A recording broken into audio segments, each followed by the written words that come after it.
I call the meeting of the Springfield Economic Development Agency Budget Committee to order. Could we have a roll call, please? Mayor Van Gordon. Here. Commissioner Lovell is excused. Counselor Weber. Here. Counselor Moe. Here. Counselor Rodley. Here. Counselor Quadros. Joining us virtually. Are you able to unmute yourself, Counselor? Oh, she said here. Here. Oh, fabulous. Thank you. Counselor Bach. Here. Counselor Stout is excused. Jason Miller. Here. Michael Weiss. Here. Chair Roman. Here. Ruth Felino. Here. Elliot Harwell. Here. And Bob Brew is also excused. Chair, you have a quorum. Thank you. Next on the agenda is the election of a chairperson and vice chairperson. I would like to open up the floor for nominations for the position of chair. Yes, Councilor Weber. I would like to make a motion for Michael Roman to chair this committee this year. Second. All right, all those in favor, please say aye. Aye. All opposed, nay. Okay, thank you. Next, I would like to open up the floor for nominations for the position of vice chair. I would like to make a motion to have Jason Miller be vice chair, please. Right. All those in favor, please say aye. Aye. We have to second it. Second. Oh, sorry. How excited. All of those in favor, please say aye. Aye. All opposed, nay. All right, thank you very much. All right, well, next on the agenda, Finance and IT Director Nathan Bell is here to provide opening remarks prior to receiving the budget message. Yeah, I'll stick it up. Oh, are you the chair for this one too? Yeah. Okay. I got my hands. What's happening? Michael, Micah. I know. You have to give it up. My glasses on. Okay, I'll stop you bossy. All right, welcome to the Budget Committee. For anyone who joined us, I'm Nathan Bell, the city's finance director. Tonight's CETA budget process is essentially the same as the city's budget process, just compressed down into 45 minutes. We're gonna have a budget message that's gonna be delivered by Ali Camp, the economic development manager. An opportunity for questions and deliberation, and errata for any proposed adjustments. And then there's gonna be two motions at the end of the evening that we'll bring up on the screen. One of them is to send the budget forward to the CETA board for formal adoption. It's gonna be a regular CETA meeting scheduled for June 22nd. And second one, actually I gotta hit myself. Second one is to ask the county assessor to provide all the tax revenue that districts are entitled to. Typically, we would have 4 new members joining us. Tonight, the CETA budget committee is comprised of the city's budget committee, plus the mayor, county commissioner, and 2 community members representing the 2 urban renewal districts. Unfortunately, Commissioner Lovell was unable to join us due to a conflict. I believe the county is having their budget process this evening. The mayor is joining us in an official capacity this evening. And then we did not receive any applicants for 2 urban renewal districts, so we won't have those 2 positions. So for this body this evening, quorum will be comprised of 8 individuals.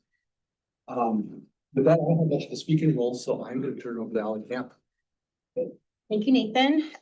Good evening, Mayor, Council, and Budget Committee members. My name is Ali Camp. I am the Economic Development Manager, and I just want to take a second to introduce my team. They're here behind me, Chelsea Hartman and Samantha Fitzpatrick. They are part of what makes these efforts happen and what we're looking forward to, which we'll get into in just a second. Tonight's presentation is a little bit overview and a little bit budget exposure. So you're going to hear some of the foundational or renewal items. Budget committee members have probably heard them in the past. Just a reminder that the Springfield Economic Development Agency exists because of urban renewal and tax increment financing. The CETA board's role is to oversee the use of the money and policy and to meet the plan language and intent of spending these dollars. Some themes for FY 27 that you'll see throughout is that projects are expected to move from concept or pre-development to tangible outcomes, and they happen over multi-years. So you'll hear these projects year over year as they continue. Because we're transitioning from planning to tangible outcomes, the budget numbers you will see are higher than in years past. We'll also talk a little bit tonight about borrowing and what that means for the budget, and what that is as a tool for moving CEDA's work forward. Okay. In Springfield, we have designated urban renewal districts, both Glenwood and downtown. They're outlined here on the map. This is approximately 1.61 square miles in Springfield. It's just over 10% Springfield's geographic area. For Glenwood, the boundary is the entirety of Glenwood to the I-5 corridor from the river. And for downtown, the boundary goes from Island Park to about 22nd-ish, 1 or 2 blocks off of Main, and then set off of South End. Urban renewal districts are defined with a formal word. It's a blighted area, and it's designated to receive this tax investment. Blight is not an opinion, it's an economic measure in the circumstance. Yesterday, you heard Assistant City Manager Neil Ladati talk a little bit about the maturity of our urban renewal districts. They have been around long enough to have increment that has substantial value to it, to the point where we're getting large tax investment through tax delivery every November. It's a substantial amount at this point because they've been set up for so long. If CEDA determines to need funds outside of what comes in annually in November, a borrow from a bank is conducted, and we'll talk a little bit more about the current borrow we have and a planned borrow in the future. And just a reminder that each district operates separately. There are separate funds, separate plans, separate growth of increment and utilization of the dollars. Tonight, we'll talk about all of CEDA's work kind of mixed interchangeably, but just know as we have contracts for work, they are divided based off of Glenwood or downtown. Legally, we're required to keep them separate. This is a great time to talk a little overview of how urban renewal works. You may hear it used interchangeably with the term tax increment financing. It's a complicated funding source, and it's regulated at the state level in Oregon or at the 457 if you're interested. In order to set up a district, it requires voter approval in Springfield's charter. So thank you to the voters for this foresight to give us this tool that we have to use today. Generally speaking, tax increment financing after plan adoption, the base is frozen, which you see on the chart on the screen. And any increment earned after that frozen base becomes tax increment dollars to invest as the urban renewal plan dictates until the plan expires. That's that section of the chart north of the frozen base amount. In our case, the 2 urban renewal plans we have don't have a specific date of expiration, but rather when we spend all of the increment and repay our debts. A few things I like to remind folks about urban renewal or TIF.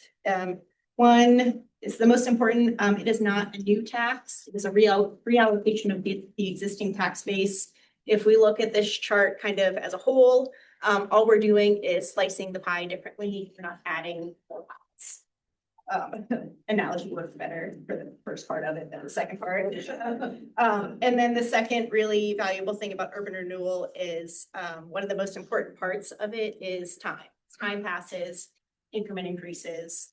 Again, our districts were set up so early that we are now at a point of having a substantial increment coming in to support these efforts.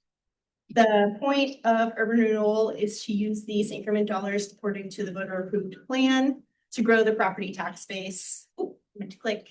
We're growing the property tax base for the benefit of the tax base as a whole. You can see the line on the screen when the district is retired or the plan expires. That whole pie gets reallocated to city, county, and school districts. That's why we're making these strategic investments now, so that when those November tax payment dates come around, that entire pie is larger for everybody. You'll hear this throughout the presentation. It reference both CEDA work and private sector work. This all contributes to growing the tax base. The private sector has a substantial role in investing in our community.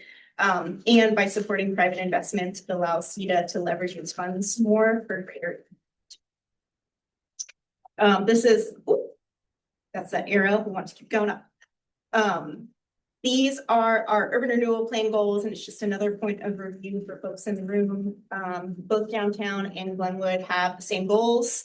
The strategy with these goals that they are broad for broad applicability versus very specific definition of projects. Springfield's plans are a couple decades old. This broad applicability allows for your plans to be opportunistic, for things to come in as markets change, as elected bodies change. This leaves room for opportunity, for market fluctuations, and for shifting community needs or priority. If you're interested in finding these, they're in both the Glenwood and the downtown plan in more detail. Okay, so now we're getting into the budget specifics of the presentation. On the screen, you see outlined FY26 accomplishments, and I'm just going to take a second to talk through each one. If you're following along in your budget document, this is page 4.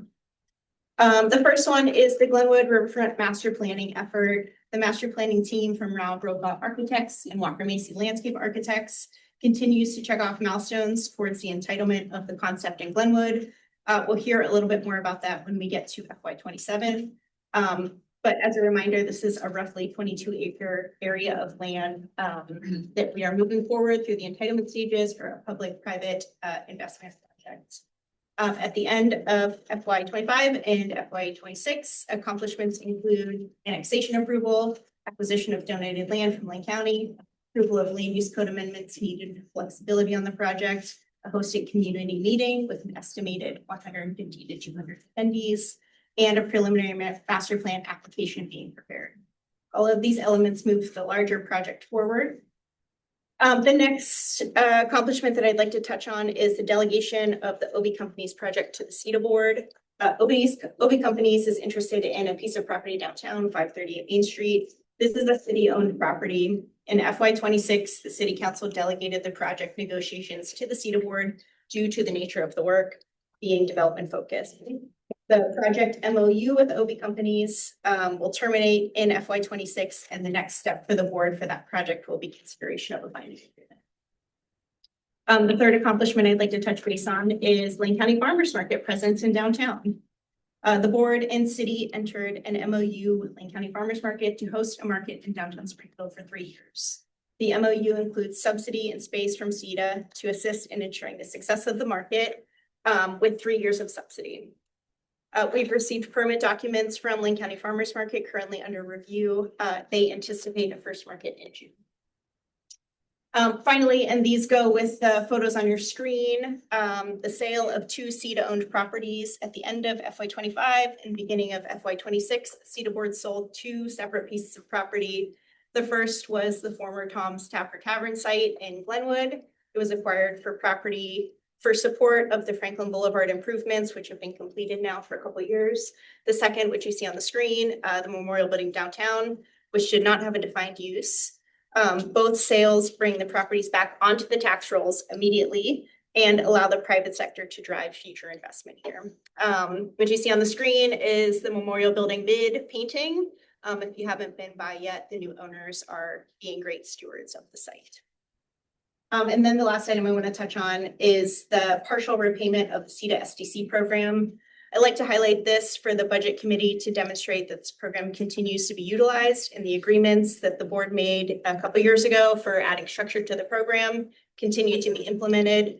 The program structure added in 2023 and 2024 ensure payments go back to the city. This is not a waiver program. This is an opportunity for CETA to repay the city for these SDC charges that happen with new and redevelopment. Okay. Next, we're going to transition over into the 2 separate funds. We're going to start with Glenwood, and I have some overview information. The Glenwood Urban Renewal District was voter approved in 2004. The frozen base was established in 2005, and it is the oldest of our 2 urban renewal areas. We refer to it as Fund 229. The focus in Glenwood has been on development and redevelopment of the master plan area. Again, we'll get into that in a little bit more detail here in a second. Glenwood has become a good place for development and redevelopment from CETA's perspective, with the investments being made in pre-development for the Glenwood master plan site, with investments made for the Franklin Boulevard roundabouts, which you see on your screen, and because we have a lot of overlapping policy incentives that support development here. General themes for Glenwood, we're seeing existing businesses expand. We continue to see the hotels be successful to the degree that they are a beacon for other hotel investments in Glenwood. And we see private investment patiently awaiting the CETA investment in the Glenwood Master Plan area. And continued investment in Glenwood transportation with Franklin Boulevard East-West, the extension of the infrastructure you see on the screen, and Franklin Boulevard South. All of these things bode well for the growth of the tax base in Glenwood. Okay, some additional context. What you see on the screen is the real life version of the theory chart we saw a couple of slides ago. This shows property values in the Glenwood district. The blue bar is the frozen base that was done in 2005, and it's frozen at 106 million.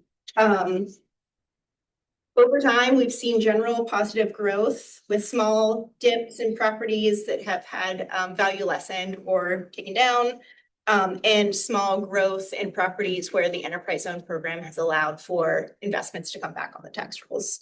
One thing I'll note about Glenwood is that it's unique because it's a mix of jurisdictions. There's Lane County land here and there's City of Springfield land here. When Lane County piece of land is annexed, comes into the City of Springfield, which means it's part of the tax base in Springfield now. We don't have that dynamic in the downtown district. Okay. What also helps build the tax base in Glenwood outside of any strategic investments from CETA is private investments. Historically, we've seen the hotels be very successful, like I mentioned. The expansion of industry like Fran's Bakery and Rosen, Sunvisor Systems, and then the city's investment in infrastructure, which has allowed other private investment to take off. And then on the slide, I also want to note our indebtedness spent to date. This is the total amount we're permitted to spend under the urban renewal plan. We're at about 53% expended. And for the SDC program that is part of the Fund 229 budget, we did not see any utilization in calendar year 2025. Past utilization is around $1.2 million. And the CETA board approved that $1.2 million to be leveraged for other grant dollars or access to funds if needed.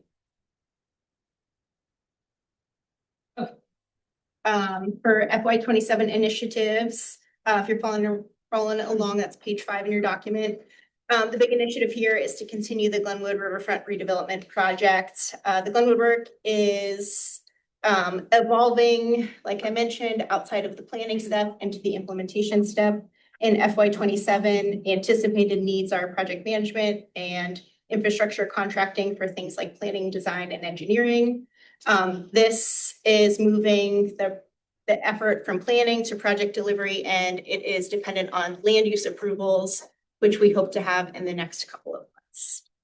Specific property negotiations will continue through FY27 too. So what you see on the screen is the proposed concept for the Glenwood area. This is the land use step that we're in right now. The land use step that we're in will entitle this to be able to happen. To date, the investments and the spending by the CETA board on this project have been in the development work. And in February, the board talked about delivery of the first section of infrastructure, which you see on the screen in blue. In February, the board approved the use of their resource to deliver this essential stretch, which is where the planning, engineering, design, and delivery start to come into play. Just to note that a project like this hits on almost every single urban renewal goal in the plan language, which is exciting. How you'll see a project like this show up in the CETA budget is an increased budget for contractual services for things like legal, engineering, design, project management, and carrying over the rest of the borrow from 2020. What that means is in 2022, we did a big bank borrow to support this project moving forward, $5 million. We are coming to the tail end of that bank borrow, which means that we will be using the increment that's coming in to fund this project partially moving forward. The bank borrow is in your budget as a capital line item. Okay. I think that's the end of this one. Okay, I'm gonna take a beat, have a sip of water. We're gonna move to downtown next.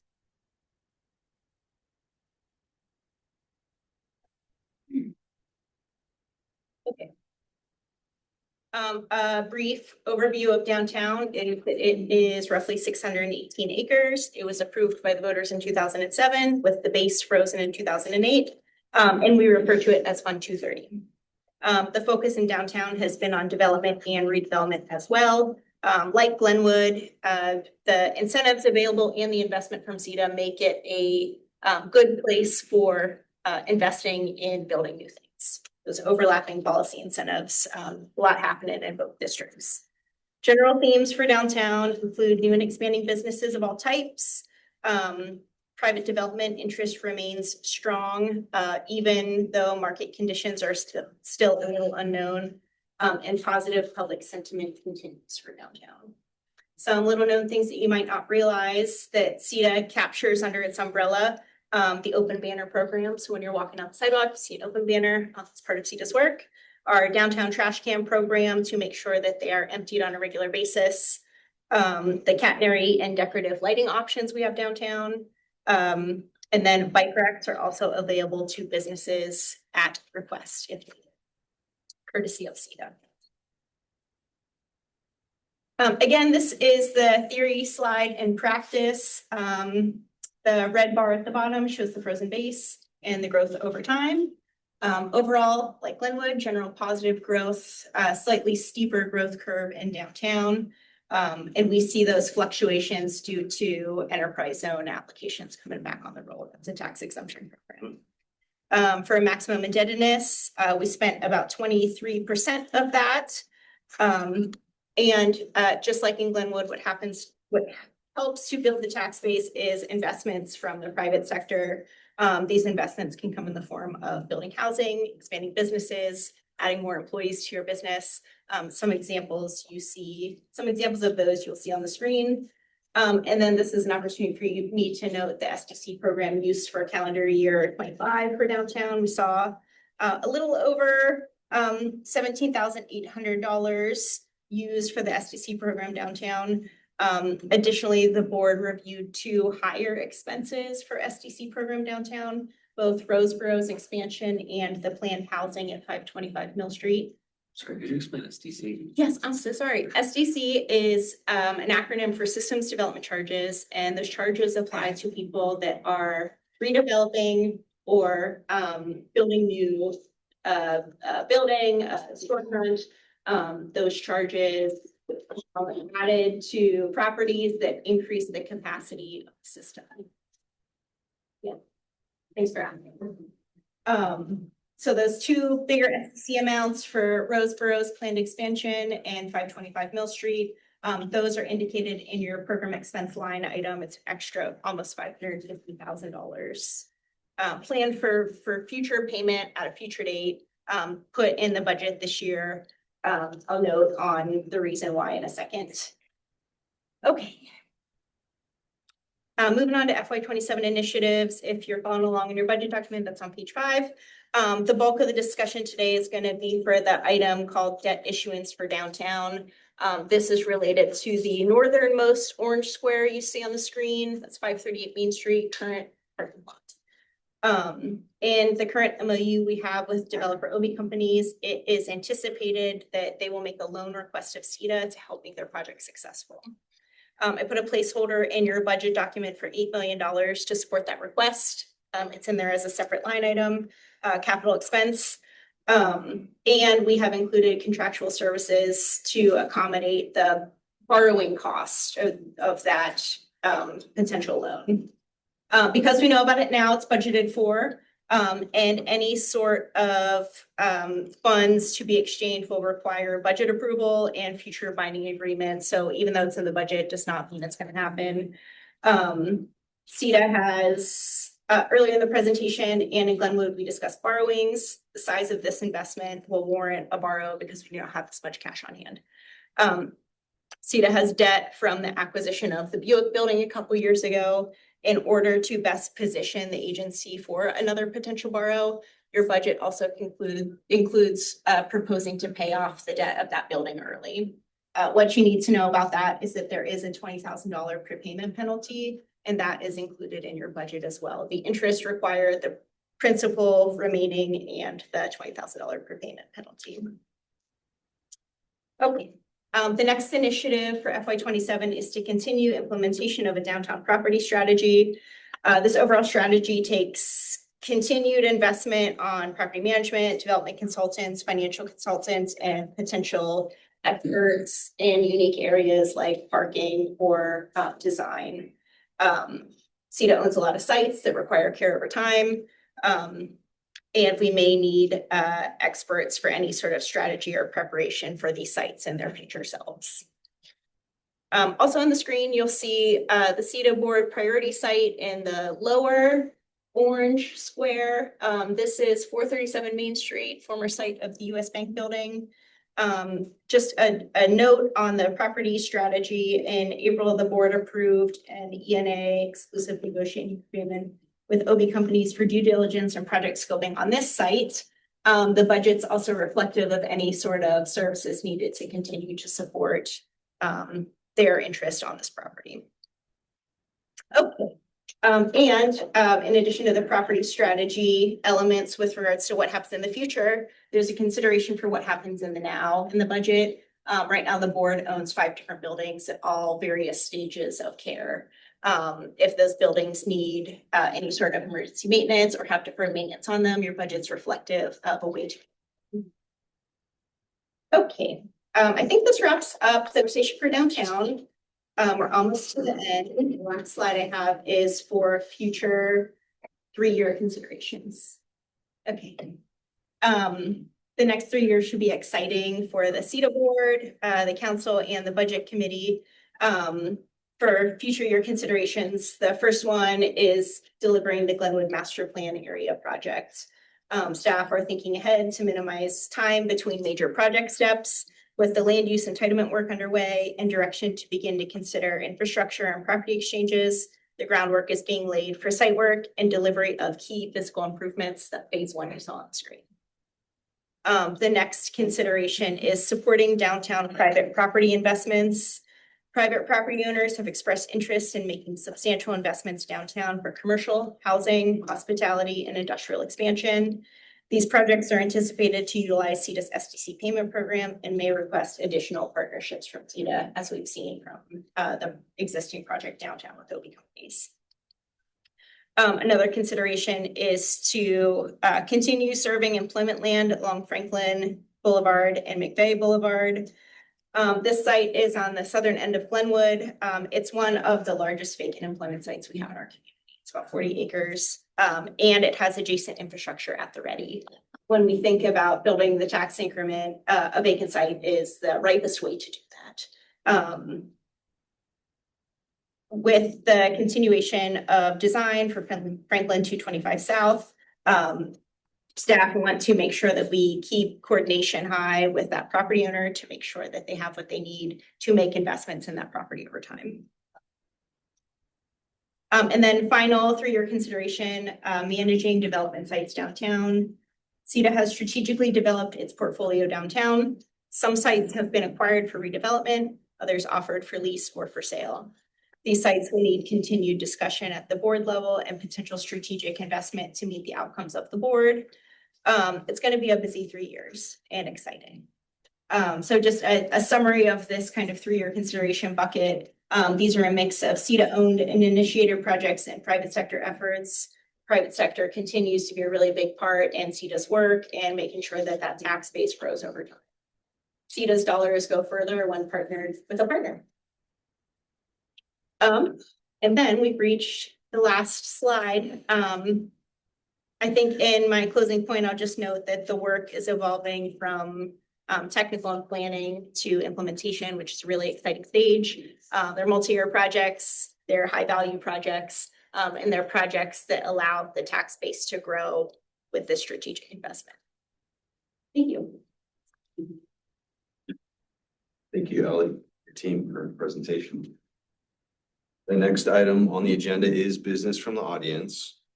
I would like to remind the audience this comment period is open for those wishing to speak about the Springfield Economic Development Agency proposed budget, not the city's proposed budget. Have staff received any requests to speak cards And are there any members online that have their virtual hand raised? Thank you, Chair. No paper cards received and no virtual hands raised. Okay. We'll move along then. So I would like to now open the floor to the CETA Budget Committee to ask questions or provide comments. Are there any questions or topics for discussion regarding the CETA proposed budget? So Ally, I think I heard you say that for the project of Glenwood, that there are some businesses that are interested in end result of the development of those properties. Did I hear that correctly? You may have heard me say that other folks are awaiting that investment to happen. Does that sound right? Yeah, so there are some property owners in Glenwood that are keeping tabs on the progress of the project. A lot of what the Glenwood project is introducing new things to Glenwood. With that new investment from CETA board, private development can happen from it. Other landowners and investors want to see that confidence in investment in Glenwood before they make a move on their own. And with that, is there kind of who directs the process? Do you you have the plan, but is there potentially a builder who says, I like that space, but I want this dimension? Is that the flexibility that's built into this? That's a great question. We have a whole host of kind of partners and roles for this project. I think the role that you're noting on is master developer, someone who's going to facilitate those things happening on the property. In 2022, CETA selected Mark Mixis and Jill Sherman, both with their respective development companies, to be the one to facilitate those conversations with folks who want to build on the property. Can I ask, is there also an expectation with the additional development that there's changes to the MX route going through the area? We do not anticipate changes to the MX route or any bus service for the area.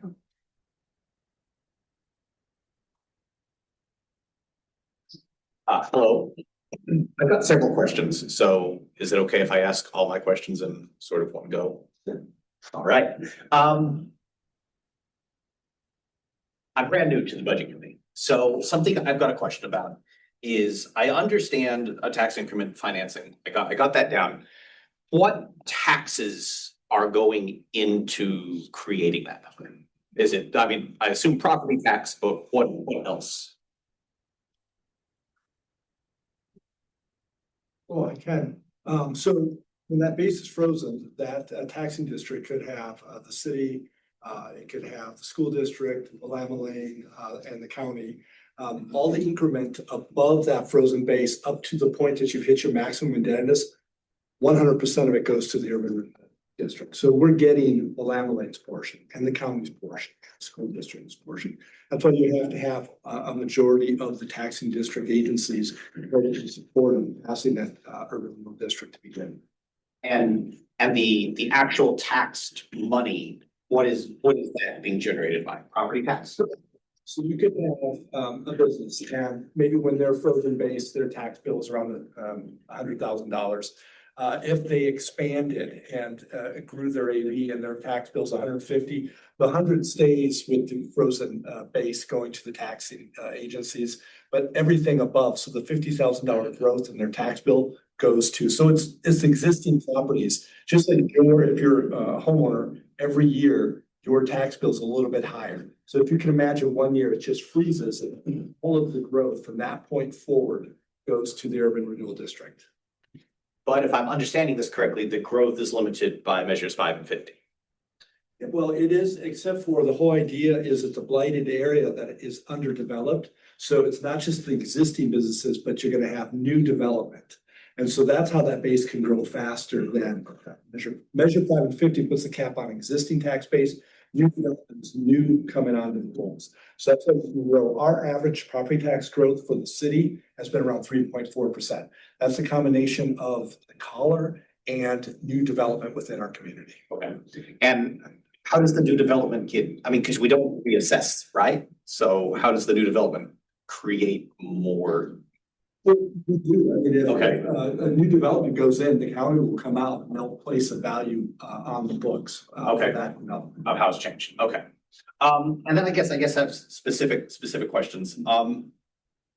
Property maintenance for the downtown general fund, 230. It had been very minuscule, and then the amended budget has it at $800,000, and then we have $500,000. What new things are requiring so much more maintenance? Yeah, that's a great question. The $500,000 number accounts for the 5 buildings that CETA owns. And as I mentioned, they're all in various stages of kind of use and deferred maintenance. A few of the buildings could have roof issues, provided conditions are right for that. This amount braces for the needs of those buildings. What this amount also braces for is with the couple of properties we have on the market for sale or for lease, if there are any tenant or buyer needs at the time of sale or lease. Okay. Yeah. Under contractual services, what new contractual service are we anticipating this fiscal year? That's a great question. Those contractual services include money for the borrowing firm if we are to pursue that loan for the OB Company's project. That's roughly $120,000 of estimated costs. The additional numbers in contractual services include development expertise, financial expertise, any sort of like curated parking or design expertise that may be related to helping CETA's other work at the bank site or other property they own move forward.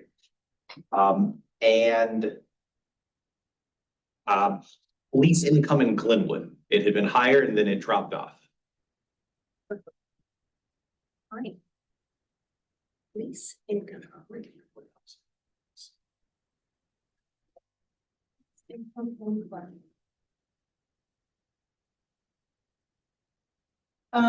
I might need a second to look into that one. I am thinking, I'm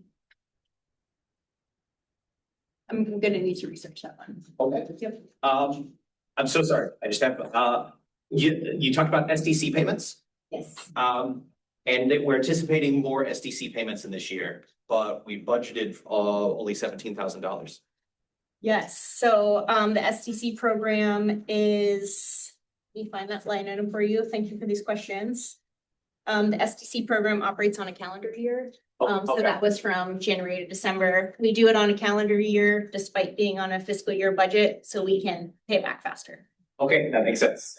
You know, in January, what. That's, you're answering these questions extremely well. I'm not trying to trip you up. I hope that's clear. And I just had a general question, so this gives you a chance to brag about the past. So the downtown assessed valuation jumped a huge amount from 2022 to 2023. And then there was a slightly smaller but still significant jump from 23 to 24. What was responsible for this? Yeah, I believe it was because we have a tax exemption program, the enterprise zone. Enterprise zone allows folks 3, 4, or 5 years of exemptions on any new investment they make in their manufacturing business. Swanson Mill joined the enterprise zone program whenever their mill burnt down in 2014, 2015. And I know what you're thinking, Allie, 15 plus 5 is 2020.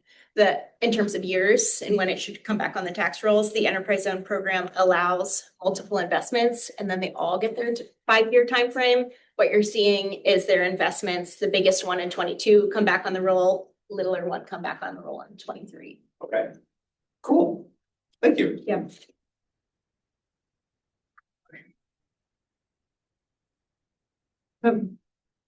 Basic question about resource utilization.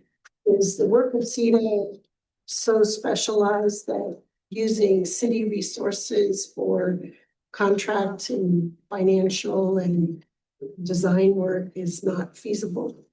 That is a great question. So we do have circumstances where we share contracts with the city. Property management is a really great example of that.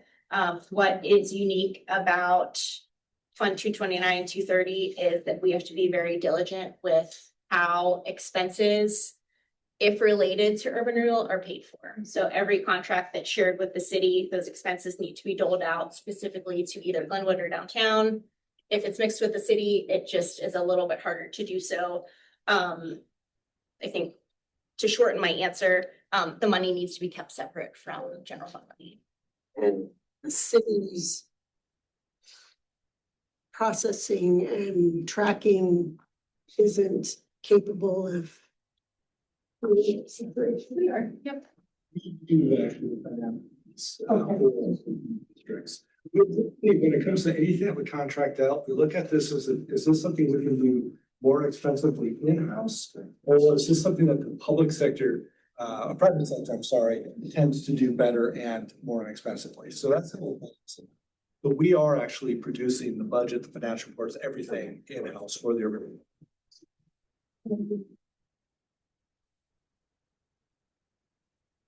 I've actually got a couple questions. So in terms of the summary, it's amazing how the expected tax increment accrual is outpacing what the expectations were. I was curious, is there any way to, I don't know, give some kind of context, like, is it a percentage based on projections that were done back in 04 and 08 when these were done? I mean, it just seems like they are growing at such large increments. I'm just curious, is there any compared to other urban renewal district projects? Just to give context. Sure. I don't know, I have an answer to that, but maybe you could shed some light on how you'll Yeah. project. So, they passed in 04 and 07, so 05 and 08 is when this basis happened. Right about then, we hit the Great Recession, and so actually, we lost some time on both of those districts. That being said, I feel like we're kind of making up for it in the last number of years. In the downtown, you can see that the downtown has actually surpassed our Glenwood district in terms of increment. It already has established existing infrastructure. The infrastructure is our challenge in the Glenwood urban renewal area. And then with downtown too, and mentioning Swanson's Mill, it's kind of a great example of enterprise zone working to our advantage. Swanson's has mills around the state of Oregon. They could have reinvested anywhere. They chose to rebuild in our city. And so that was huge. And we saw a really big bump in increment when that came back on the mills. And then just kind of a mechanics question, I guess. So as far as the funds that would go back into the urban renewal area, is there also the option, or if I understand correctly, some of those funds could also be, would they be used to pay back the bank borrow for like the building, like you mentioned, the Buick building, correct? Or could you also pay back some of the loan, the original loans that we've taken out? It's like we've used like 10 million, 17 respectively. Would we ever take some of those extra funds and pay back the original loan? Is that a strategy that's? So the whole idea behind urban renewal districts is tax increment financing, borrowing money. Yeah. So as soon as you get enough increment coming in, leverage that increment to go out and do maybe a 20-year borrow. So whether we take $1 of increment and spend it directly, or we take $1 of increment and pay back the loan, it's the same thing. It counts towards our maximum indebtedness. I see. Back our loan. Sure. Now, one of the interesting strategies we could do, since take our Glenwood $33 million, we send all that out as a loan. Okay. Instead of, if that makes it, we borrow and turn it back out as a loan, that gets paid back. It becomes program income. It still has restrictions around how it can be used as it regards, you can still sunset your district, but you could forever have in perpetuity this money getting loaned out, coming back, loaned out, coming back as program income. So that's kind of a strategy we think about when we see an opportunity, rather than to give money away or to just spend it on infrastructure and it's done, is instead borrow the money out at a low rate. Potentially that makes the development happen. It comes back and we can use it again. Communities do it all different ways. Like I mentioned with our plan not having a deadline, some folks choose to never expire their plan. What that grants them is this program revenue or tax increment to continue investing over time to help that specific area of their community. What it doesn't gain them is that payday when the plan ends and the pie gets resliced. So you're always kind of calculating what has a better benefit to keep running with it or just pay it off and get the Okay, thank you.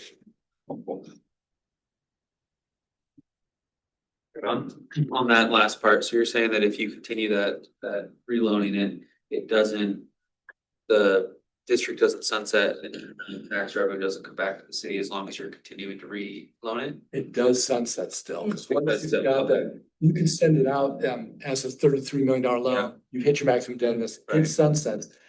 For the purpose that now it's unfrozen, the existing interest from that day forward is going back to all the different agencies. But you've got that 33 million that's hanging out there, you maybe keep the fund around, so you have proper accounting with it. And you borrow that out again, and it comes back, you borrow it out, but it has sunsetted and the base is unfrozen and it's going back. That's what I expected. I think I misunderstood. Thank you.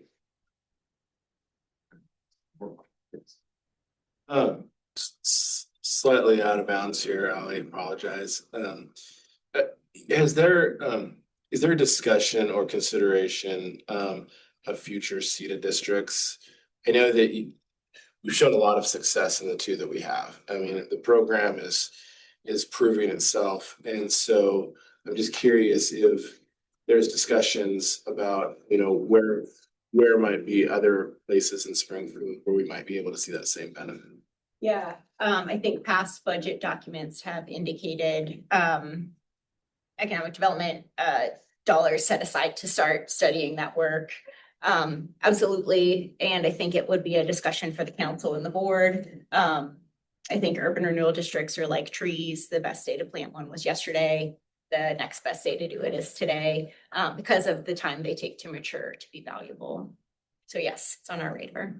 And I'm gonna jump on that because I love that you asked that question. These two districts, think of them, they're fruiting. And so we're fruiting, we're starting to harvest. Oh yeah, starting to see things. But eventually then they'll be on that decline. And so we do need to be thinking about getting some more seeds planted, because it can take 10 years before you really see any increment to do anything in that area.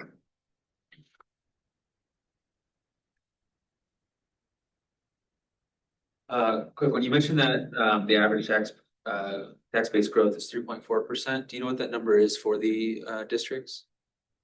If I remember, yeah.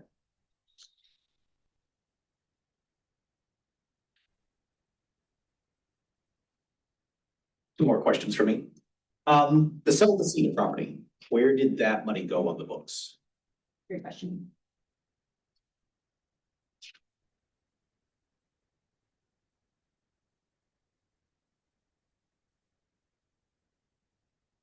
The sale of the memorial building, would go. Do you remember?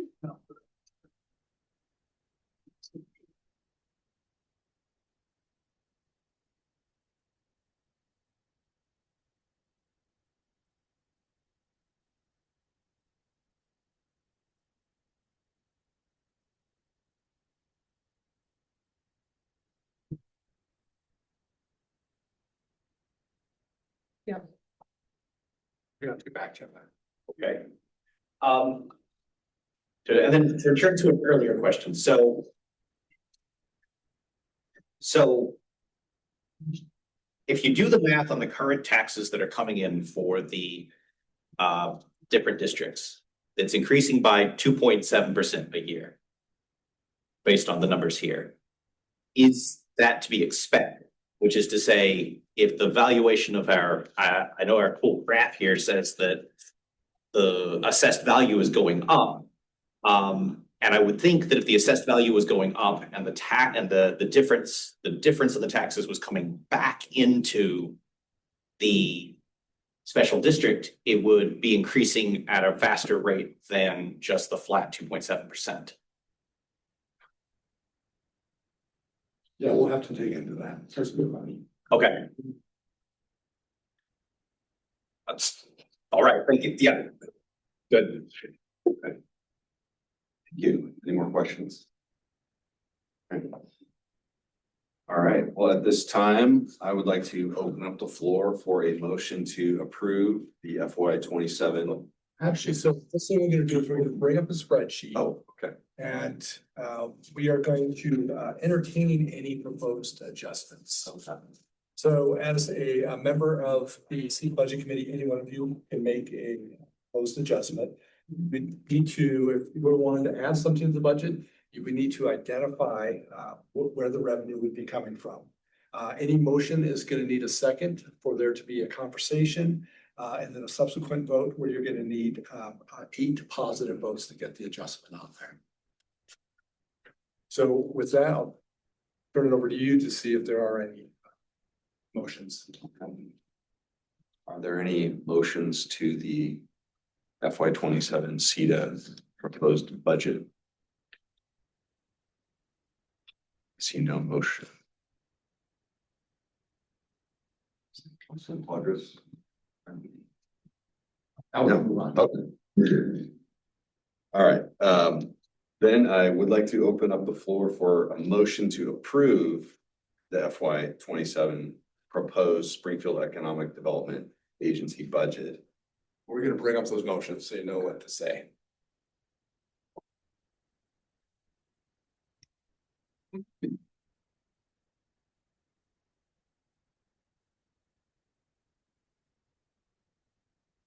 So I move to approve the budget as proposed by the city manager in the amount of $17,966,131 without any changes. Second. All of those in favor, please say aye. Aye. All opposed, nay. Okay. Motion passes. All right, there is no other business on the agenda for the. Oh, there's one. Apologies. I move to recommend that the Springfield Urban Renewal Agency Board of Directors request that the county assessor provide the maximum amount of revenue for the urban renewal plan areas that may be raised by dividing the taxes under section 1C, Article 9 of the Oregon Constitution and ORS Chapter 457. I'll second it. All of those in favor, please say aye. Aye.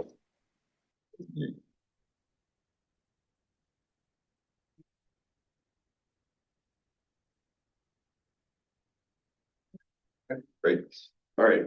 There is no other business on the agenda for the CETA Budget Committee this evening. I will adjourn the CETA Budget Committee for this evening. We will reconvene momentarily for the City of Springfield Budget Committee meeting.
We talked about it. He was fine. Good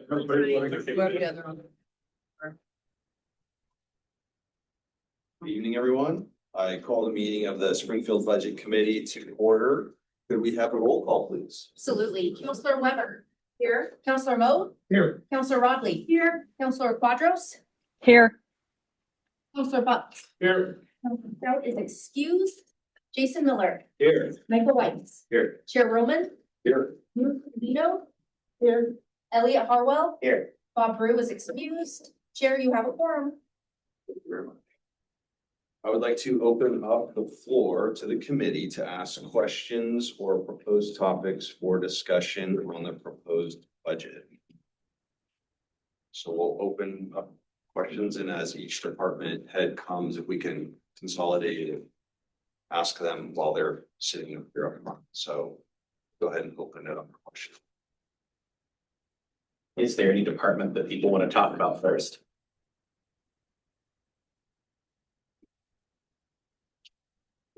Open and kind of roll through those questions along. Okay, well then, how about the city manager's office, since that's the very first one in the budget? I'm gonna ask, Neil Ladati and Jennifer, you wanna come and join us? I also want to recognize, Jennifer and Neil for helping put together our, city manager's office unveiling mail tonight because I forgot my paper copies. I should have asked for a binder, really. Yeah, Smart. yeah, everyone's jealous of my binder. Old school, I like it. Since I'm the one that started that, I'll ask questions. Thank you both. Question, looking at the budget. Program 103, Community Event Coordination and Promotions, brand new $100,000 expenditure. What is that? Good question. We were just talking about that today. So that is a compilation of several requests, including the NCAA championships, the Springfield Christmas Parade, the football party, and a few various other Memorial Day, Veterans Day. So that's kind of the event funds that we use as we sponsor. The line item here only has one previous purchase in 2024 for $558. So were those the support of events, was that in a previous line item previously? Yeah, we've consolidated it into this. Okay. And I assume, but correct me if I'm wrong, that probably comes out of the transient lodging tax fund? Okay. Downtown parking enforcement. I know that we've gone with a new contract with Diamond Parking. And I know that the Diamond Parking contract is like roughly 50% more than the numbers that were on the books in previous years. Do you have any sense of if we're bringing in more fine money from Diamond Parking to kind of offset that increase? I understand, and Ali is here on camp. He runs in addition to CETA also. But I'm so sorry. Yes, I do believe she's got some preliminary numbers. So the numbers we have are from 1 full month of enforcement. The biggest increase we've seen is in sales. That is where we want to push long-term parkers to, because it's the right parking spot for their need. We saw higher permit sales than we've seen in a while under management. I know the permit and the fines in previous years were very minimal. So how much an increase are we seeing? Yeah, I can pull those numbers for you, and just remember too, that we only have 1 month of data. That's anything, any 1 month is gonna. And I think another thing I'd like to note while I have the chance is the program is not there to make money off of citations. Citations are a tool to get people parking in the right spot. Really, the growth opportunity is moving people into buying permits. I'm certainly not an advocate for balancing the budget with fines. So, citywide employee communication. I know that a new FTE has popped. Oh, thank you. I know that a new FTE has popped up, but it's gone from $25,000 in fiscal year 2024 to $167,000 in the proposed budget. And it seems to be citywide employee communication. So Two numbers, it's 7006. so 160 to 166. Well, and in 2024, it was 24,845. We don't.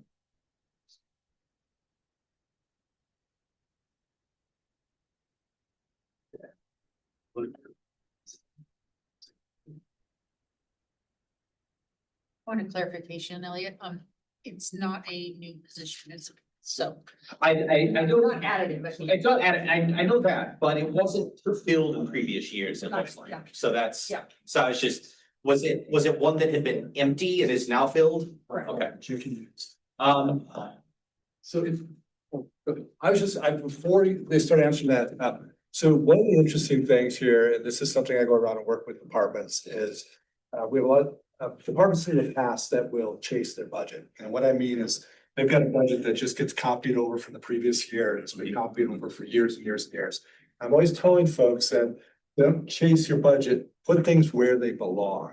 correct. And Jennifer, in her new role, has been one of those people who's actually listened and embraced this. So what you're seeing is they are changing things, where they're getting charged to get a better idea of where they should be budgeting in the future years so that they can better manage the budget. And the same goes for the program. So you're looking at FTE allocated across programs. You should really start to think about where the folks are doing the work and trying to better align that. So with that, I'm gonna send it back over. And I would say Jennifer's a natural and I don't want Nathan to steal her. So if you look at page 120. Board member, you'll see the external public communications of 1002. And the full allocation go to 7006. Okay, So that's your difference. okay, that makes sense. And also that, I mean, that addresses the other concern that I was gonna have, which was, if you look at the FTEs, and it looked as if the urban renewal management was one brand new FTE and citywide employee communication was one FTE, which would leave 6 FTEs doing all the previous work from 2024. Anyways, what I'm saying is that's good. That's great. I'm glad to hear the numbers are going to the right place. Good. Over the next 3 years, you should see then some consistency as they get then you'll start to see history. All right, assuming they appoint me back here, I will keep my eyes on those. I think you're stuck now. Elliot, if I may just interject, we have the fine revenue information, so. I do. Elliot, I have the fine information. I can do things live over here. There you go. So it looks like historically per month from the previous parking contractor, we were receiving about $1,400 per month ish. And Nothing. right, and now with the new parking services contract, 1 month is all we have on the books and it's doubled. It's just over $3,000. Fantastic. And and also Diamond Parking has an incentive to get it over $4,000, so that helps us too. And also they're not wearing city uniforms when they do it, so. Performance measures. City lease agreements that have exercised lease terms to increase rents annually. Target was 75%, and the estimated actual for 2026 is 50%. What are we measuring and what's that mean?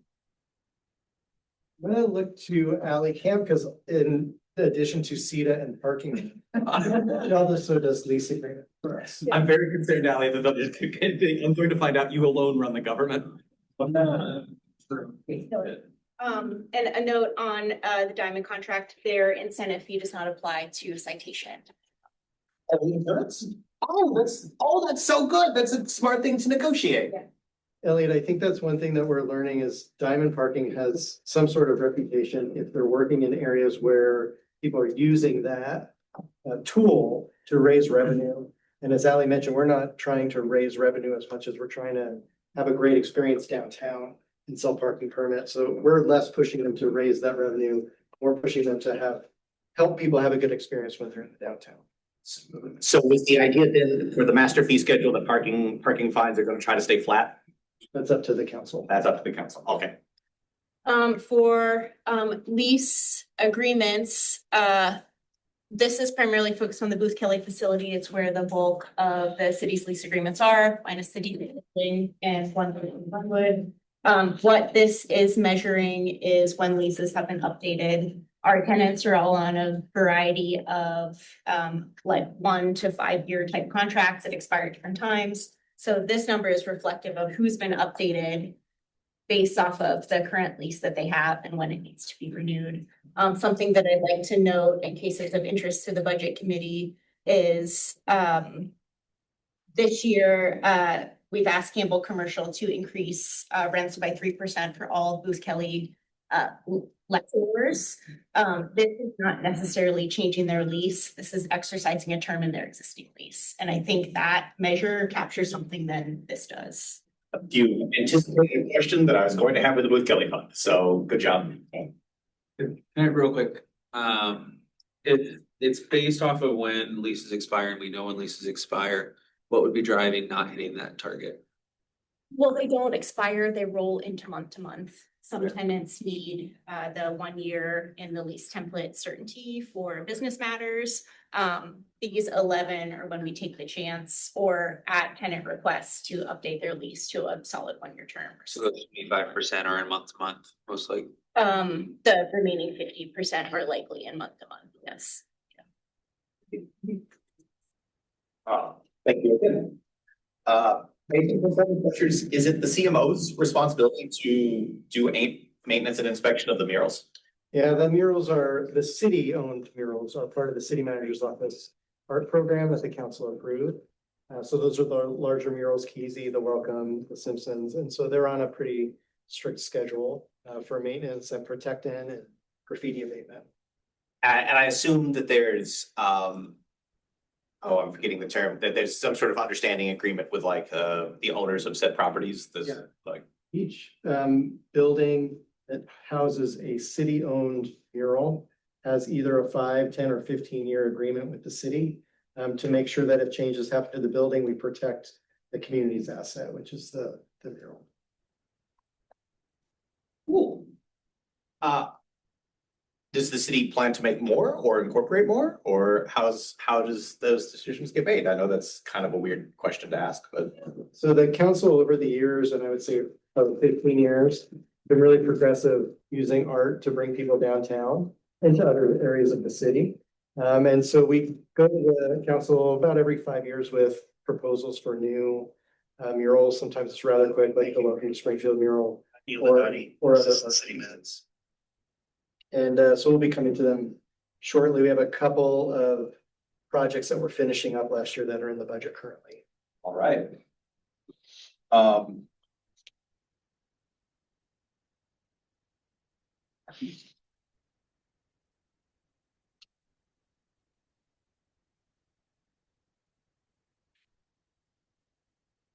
don't think I have anything current about the city manager's stuff. You guys answered really good questions. Also, congratulations on all the really good progress y'all made this year. So. You speak to the, roughly $75,000 increase against in the general fund. Which program would that primarily be against?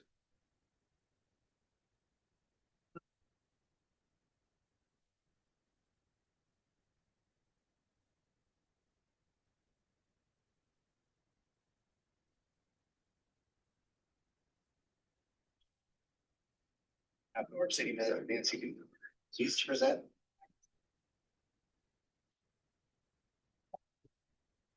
So we don't have that snapshot. If that's something you would like answered, that's something we'd have to go back and research. Coming down to the financial summary by program, that's across all the funds. So we can look and see where there are increases. Right. It looks like the transit room tax management had an increase of roughly $24,000. Looks like there was a big of administration, and then also down in Booth Kelly. But in terms of translating that general fund increase to a program, we're not able to based on the document. Got it. And department administration, is that mostly personnel? I'm gonna say on the surface, for my department, it is, yes, yes. And it looks like this is, the splitting up the department administration into all the other smaller parts is what you were talking about in terms of rationalizing the budget. Which is so cool. Thank you for that. This program is a new thing we did. This goes back, I wanna say maybe 8 to 10 years ago. We used to have 4 segments, and then we added a 5th segment, which is program. The program used to live within the org. Now the org is just essentially the department, and then we created that 5th segment. It was part of the time we were doing PBB, which is priority-based budgeting.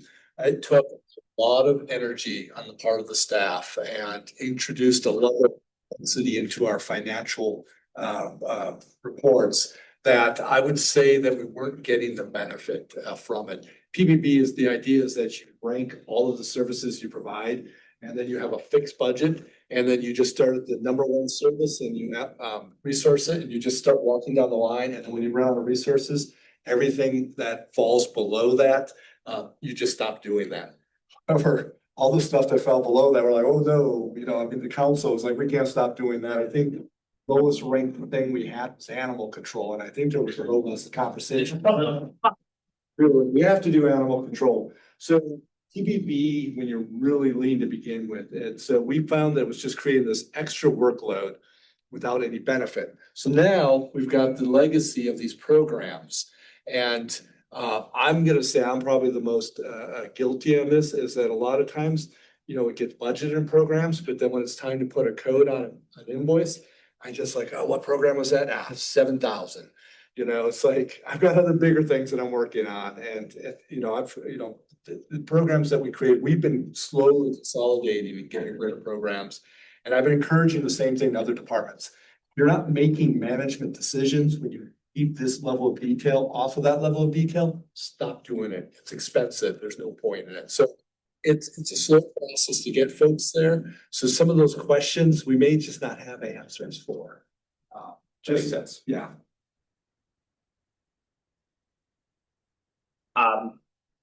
The intergovernmental legislative management and the legislative support, both of those have grown a little bit over time.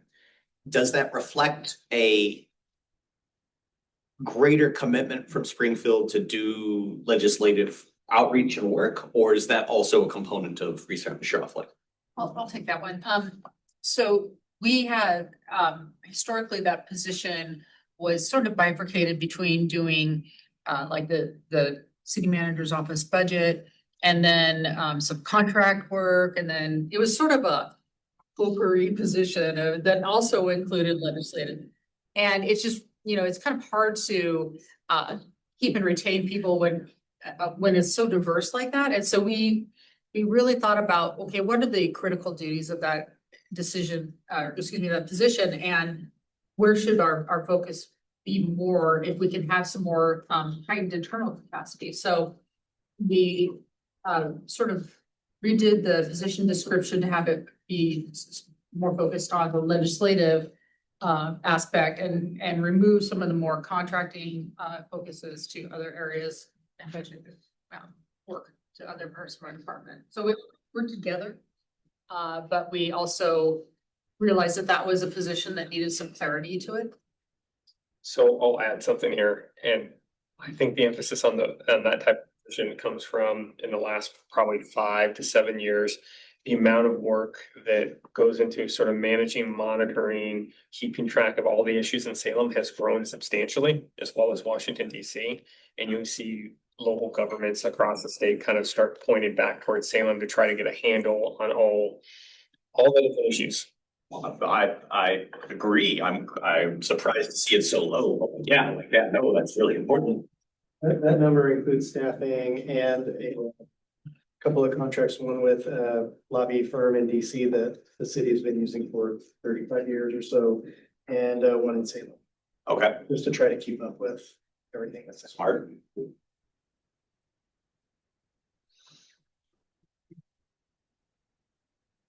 I have a question.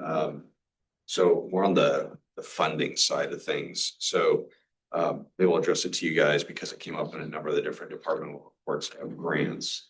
I'm just kind of big picture for the city. How much of a, I guess, a focus is that maybe from the city manager's office direction to go find grants, research? Obviously, there's time to research it, put it together, all that kind of thing. But I'm just kind of curious if you could just speak to that generally in terms of opportunities there. Sounds like that one. Thank you, Chair. Overall, when we are looking at grants, first of all, we vet them in our executive team. We make collaborative decisions around grants. But there's some guiding principles that we use because we realize, just as you were saying, there's administrative cost in the time to do grants. And often there is also an in-kind contribution, whether it be financial or staff time that you have to contribute toward that grant. Also, I'm, very, I alluded to this in my opening, but making sure that we're cognizant that grants are limited in duration and so that we don't use grant funding for permanent, like for funding positions whenever we can. Now, there was some times where we went a little bit off of that. We used a little bit of the ARPA money to fund a couple positions, but we knew in some of those departments that there would potentially be some attrition. So we used the attrition to help backfill that. But we're very, very careful about the one-time money for one-time use. And that's where we directed the majority of those types of issues. So it's very clear that a lot of our grants are, very much serve a single purpose. And then, as tough as, because I think for me as a city manager, I don't want to create an expectation and a constituency for something that doesn't have continued funding. That's really not fair to the community.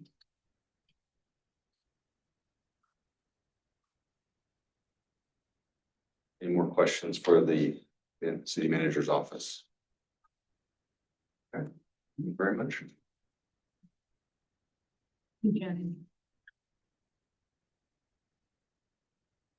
Questions for any other departments? Just sure. Else has a question, and I'm not gonna be the only one driving this conversation. My questions are all for the library. Okay, So if there are other ones that we want to get to before that, I'm fine waiting for whatever opportunity the chair wants to put that in. Okay. Maybe we will save that. Yeah, I think that's a great idea. So any questions for departments besides the library? I tried. Human resources. I thought you were going in order. Okay, you know what? Okay, then if we're doing it alphabetically, then development and public works is next. That's 3 departments. That's 3 departments. So I guess community development's number 1.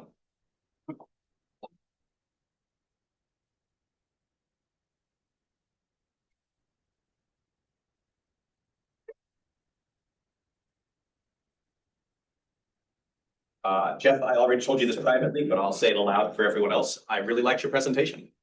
It was great, and it was nice to have a summary that felt different from just reading through the materials. So thank you for your hard work. All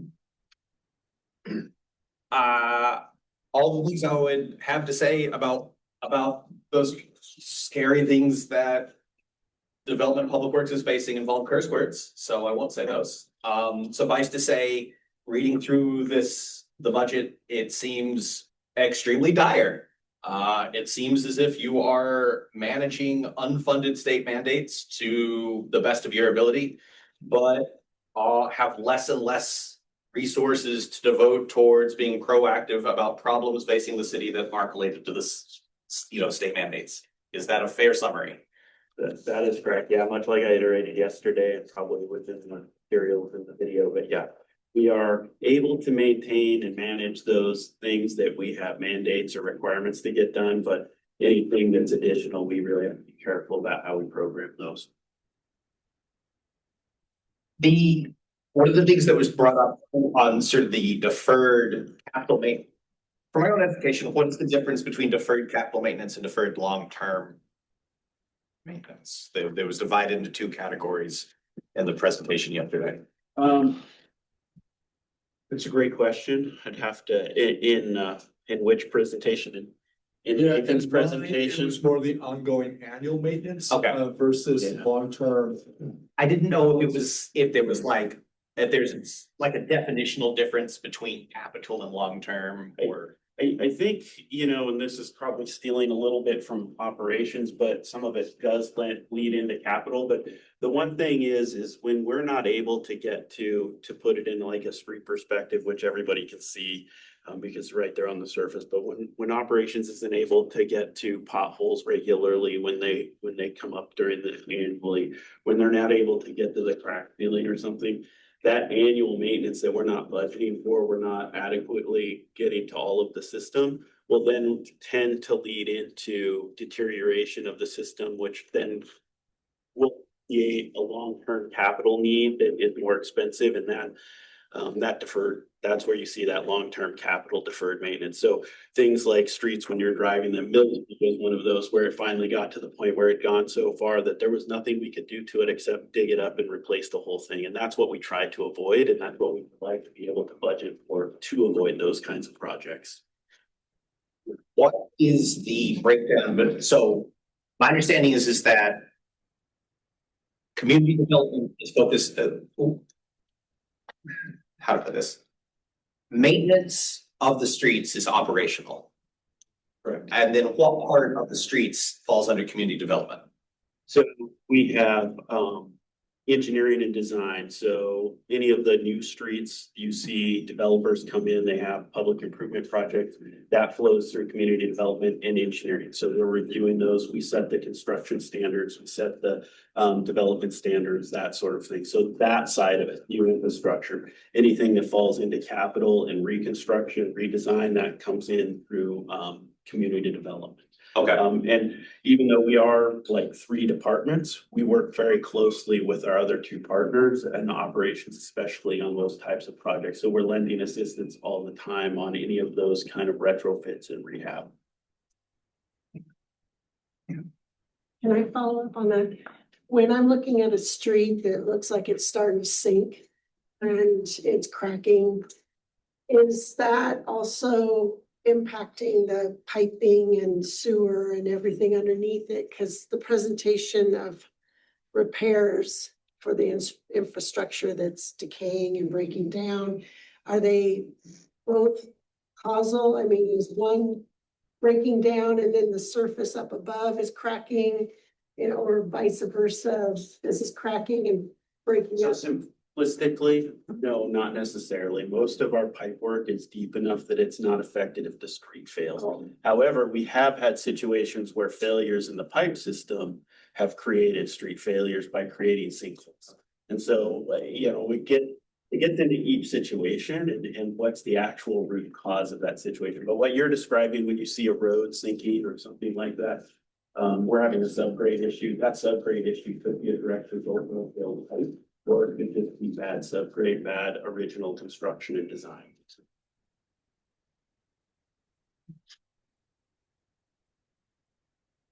The street fund supports all 3 of these departments, right? Or not stormwater, but Just, I don't think ESD has any street. makes sense. And it seems that one of the sort of core issues behind all this is that our income from the gas tax is basically flat or shrinking. Yeah, it's gradually, if you were to look over time, it's basically that with a slow trend line down where it's not keeping up with our expenses.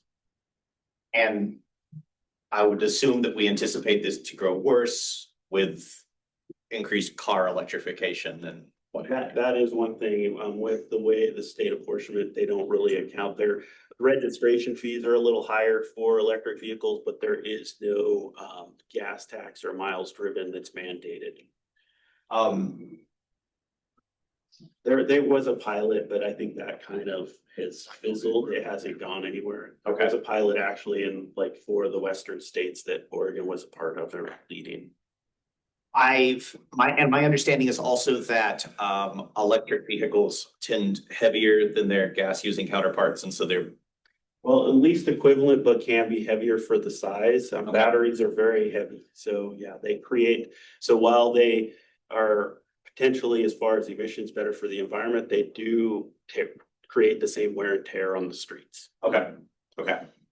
One of the, and this wasn't just your department, but it's in others, one of the ongoing things that everyone states is securing new creative sources of revenue. I understand that's a policy decision set by the council, but is there anything that you could recommend from your in the trenches view of forms of revenue that could assist public works? The one we've looked at in the past, and which is probably the most prevalent, which you would see it a lot of, and I believe we're already doing a little bit of research, and that's a transportation utility fee. So similar to like wastewater, stormwater, it's an actual utility fee for the streets and transportation.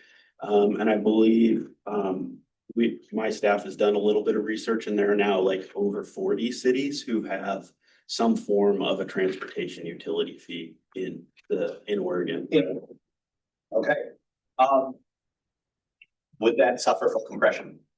No, it's a fee, so it's not property tax, it's not, so. Clever, okay. Well, that's something. This is really more an operations question, but from the presentation yesterday, we have $2.3 million going into street maintenance right now. And ideally, we would double that to 4.6. How, and then, so this is sort of a two-part question. So then the other thing is that looking at the numbers, in 2016, we had $30 million of deferred maintenance on city streets. And in 2026, we have 120 million. So that's roughly an increase of 9 million a year. If we double the maintenance budget, how much can we slow the bleed on increasing that deferred maintenance? So I think and I would round up to 5 million, but if we increase to 5 million, I think that would put us in a place where it kind of stops the deterioration. So we would effectively go out and then I'm speaking for Ben, and really Ben should probably be coming up and answering this question, but having worked on this enough, it really would be kind of put us in a placeholder where all of those roads have reached a condition where they need major capital preservation or capital reconstruction. Those would stay status quo. The way I look at it is we're not going to put money into bad roads at this moment, because they take, as an example, a mile Mill Street. That was a $10 million project. Versus if we could go put $500,000 on a similar street that was only 15 years old, but in that right at that age where it just needs that preservation project, we get another 15, 20 years out of that roadway. And so I would say we would stop where we're at, and we would be able to keep every road that is fair or better at that condition with $5 million a year. But that we would have to then go trend that, because as the city grows and we take on more roads or take on more responsibility, then that need grows to maintain and keep that additional street. So while I say that, that's in today's dollars, but we still do have annual inflation. And so hopefully that $5 million is indexed so that it's meeting that annual construction need. So it's not like $5 million in perpetual addition to keep us flat. 5.1 next year. Yeah, exactly. So somehow it's got to be indexed to inflation. Okay. And just, I guess, 2 points here. One of them is from a council perspective, like this conversation around state transportation funding is going to come up in a big way again next year. And the in my opinion, best single way to identify additional funding for maintenance of the system is, with a broader state transportation package conversation, just because of how the revenue share works. So, then is there a breakout between so I know that we are partnered with ODOT for maintaining ODOT maintains some of the major thoroughfares. So our So children. now we're getting into jurisdiction. Yeah. So. Yeah, I guess that's So what, they would maintain like Main Street's their jurisdiction, Okay. that's their responsibility. okay, so, and so, but this fund here is separate from that. This is, So from the state, there's a local share with state, essentially transportation dollars, and 50% of it comes back, split between the cities and the counties. So a lot of the street fund money is, it comes back from the state as part of revenue share. are we hopeful that number is going to be bigger? Well, I think that is a complicated political question I would tell the public that it would help our system if there were more state transportation dollars available. Makes sense.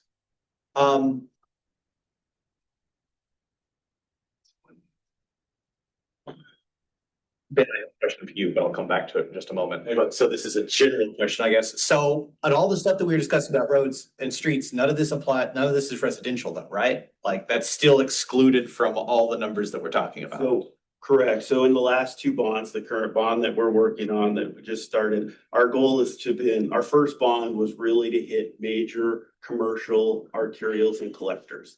One of the reasons behind that is we had the list, those were just about to fall into that poor category. And the thought is, overlay is a lot less impactful to those commercial, to the traveling public.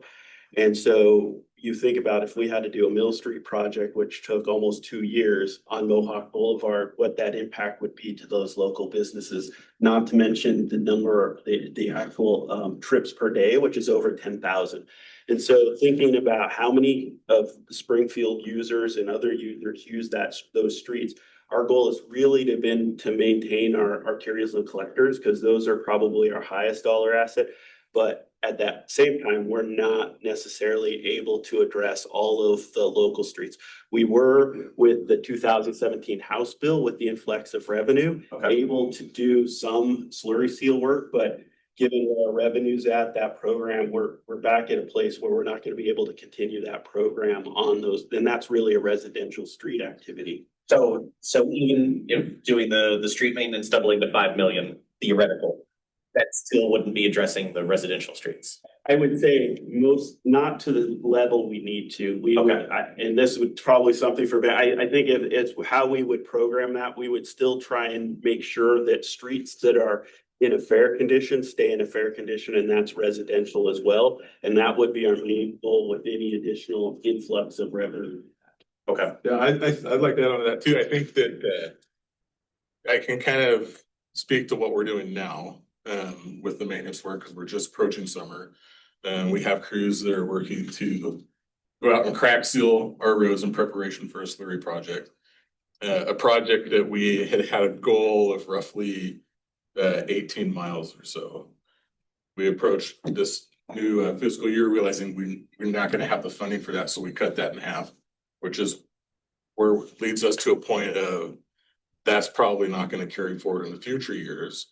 And we can continue taxing, but if you had an increased budget like what we're talking, if it was a $5 million, we could do more doing. But as Jeff said, it's still not quite enough. It's way better. We can really get into residential then and start making a lot of improvements to do good. But that's really what we have. Were residential roads included in the $488 million deferred maintenance? Yes. Okay, well, that's good. Yeah, no, that calculation that you see is, and I'm trying to think, those numbers were probably put together ahead of the bond project as we're trying to get a size of what our problem is.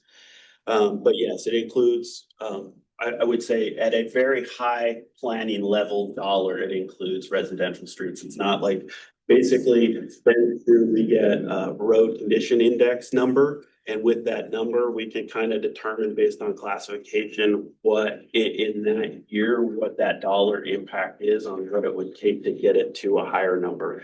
And so that's why I say planning level. It's not like we went and looked at each street other than the index. And so then as part of that indexing, then that was that what you were talking about, the data management? 100%. All right. Yes. Part of that work is ongoing with our geographic information systems group, and there's continuing to compile that data. And as we advance more into the future with all the technology being thrown at us, we're gonna end up with really good numbers on our street systems, indexing that would go to our capital group, be able to plan well ahead in the future. Okay, that's great.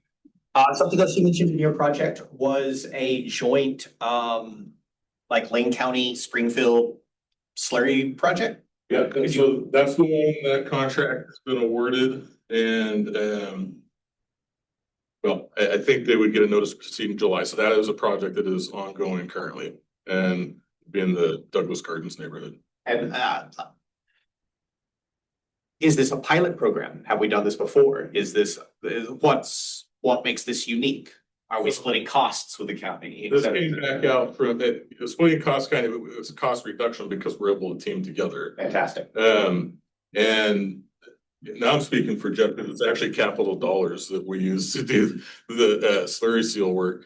But our crews have worked to select the roads that we're going to move to, crack seal those. I've worked with Jeff's team to figure out, you know, how many dollars we do have, how many square yards of slurry sealing we can perform. And so that work is ongoing this year.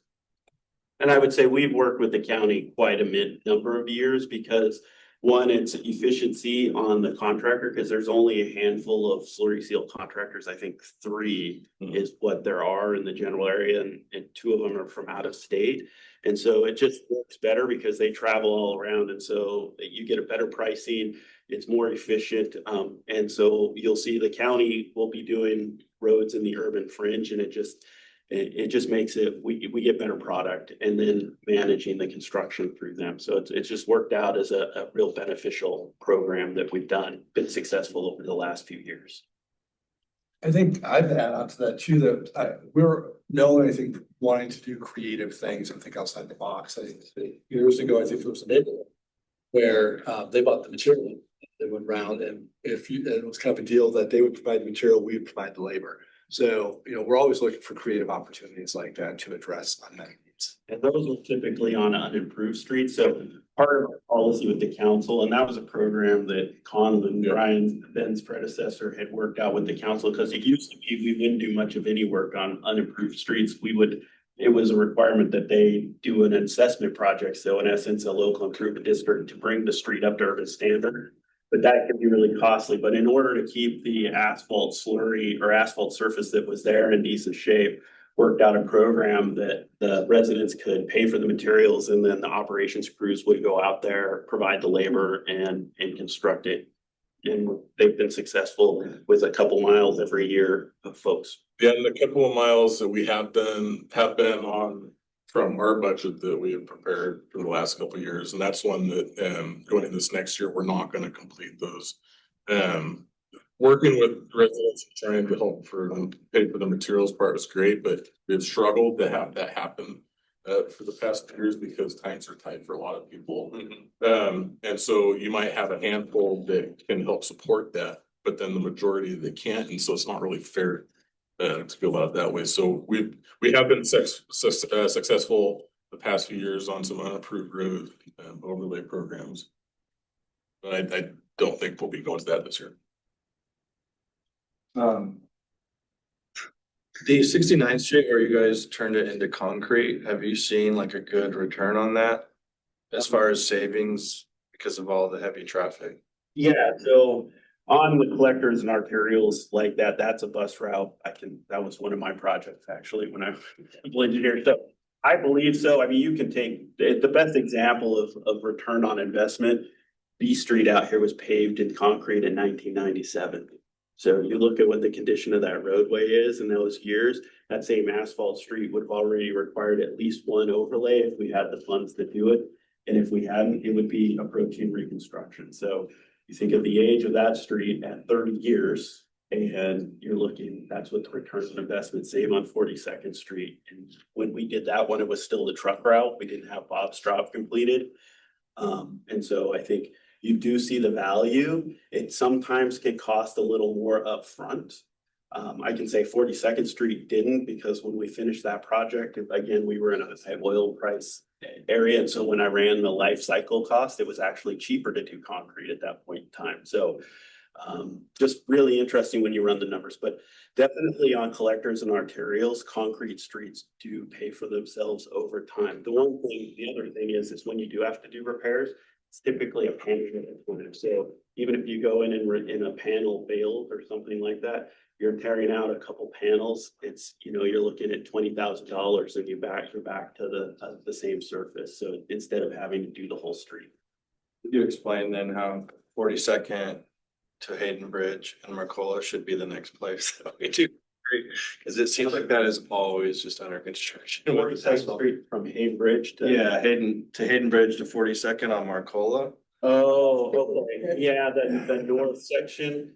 It's just always being. Well, so there's actually concrete under part of that section from Main Street to E Street at least is concrete under the asphalt. However, there's some subgrade issues and there were repairs. On Mercola. Yeah, I think Mercola Road could use too, but yeah, it's dedicating the funds. I mean, there's a lot of streets like that that are heavy truck traffic, that would be definitely a recommendation to put in concrete. But again, it's like Mill Street, finding those fundings in today's dollars.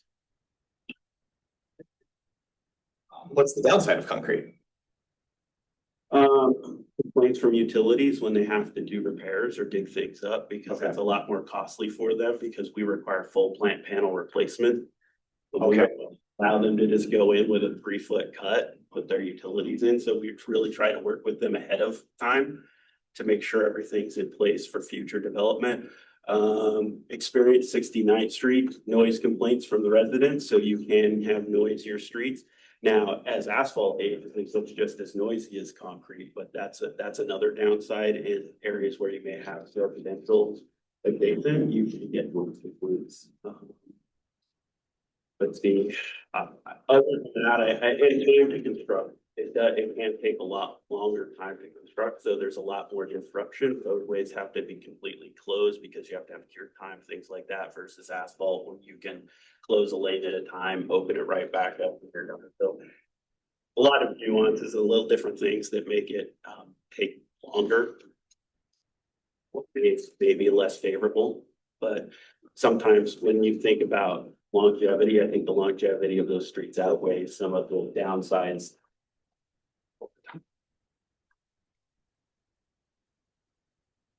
Question just about when mandates come from the state and projects, specifications, the financial implications.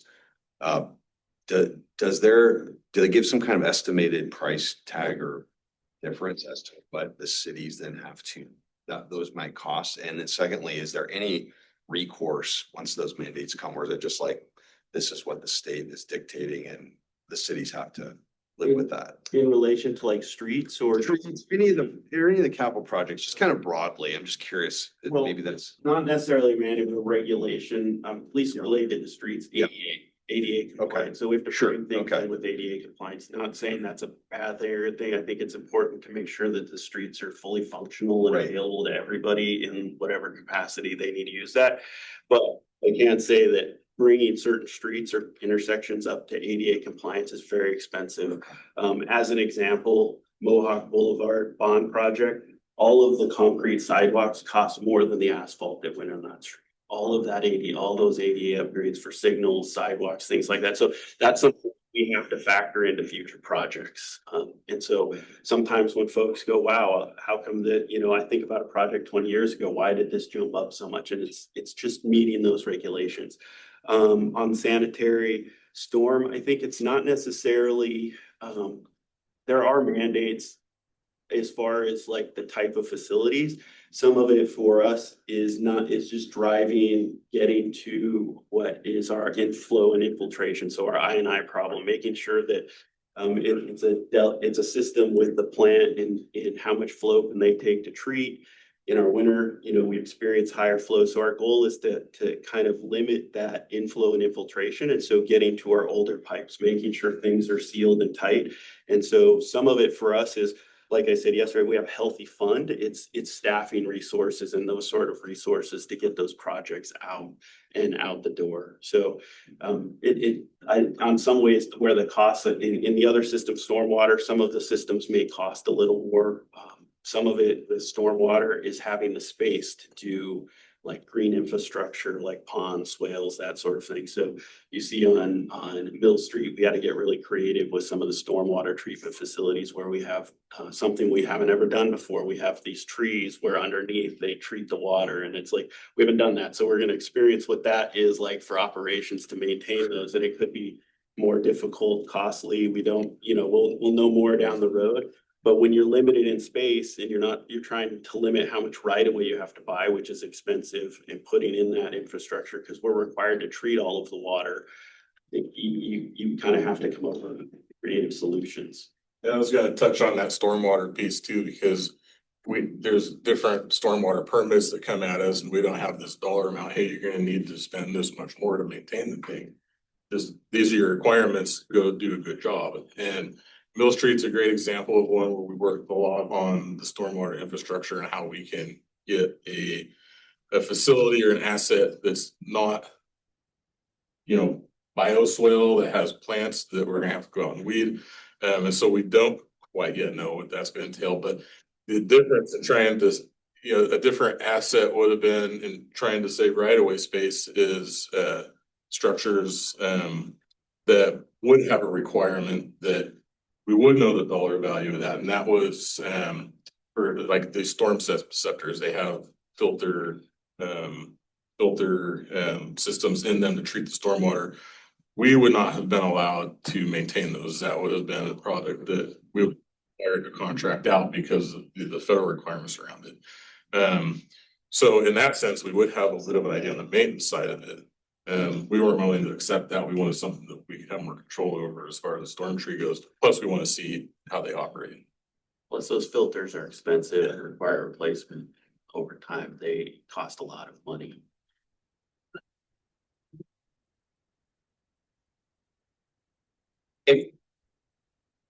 If you had, and this is just another way, a kind of restating what we discussed, if you had a $5 or $10 million influx, what would be the biggest priorities for operations and development to put that money towards?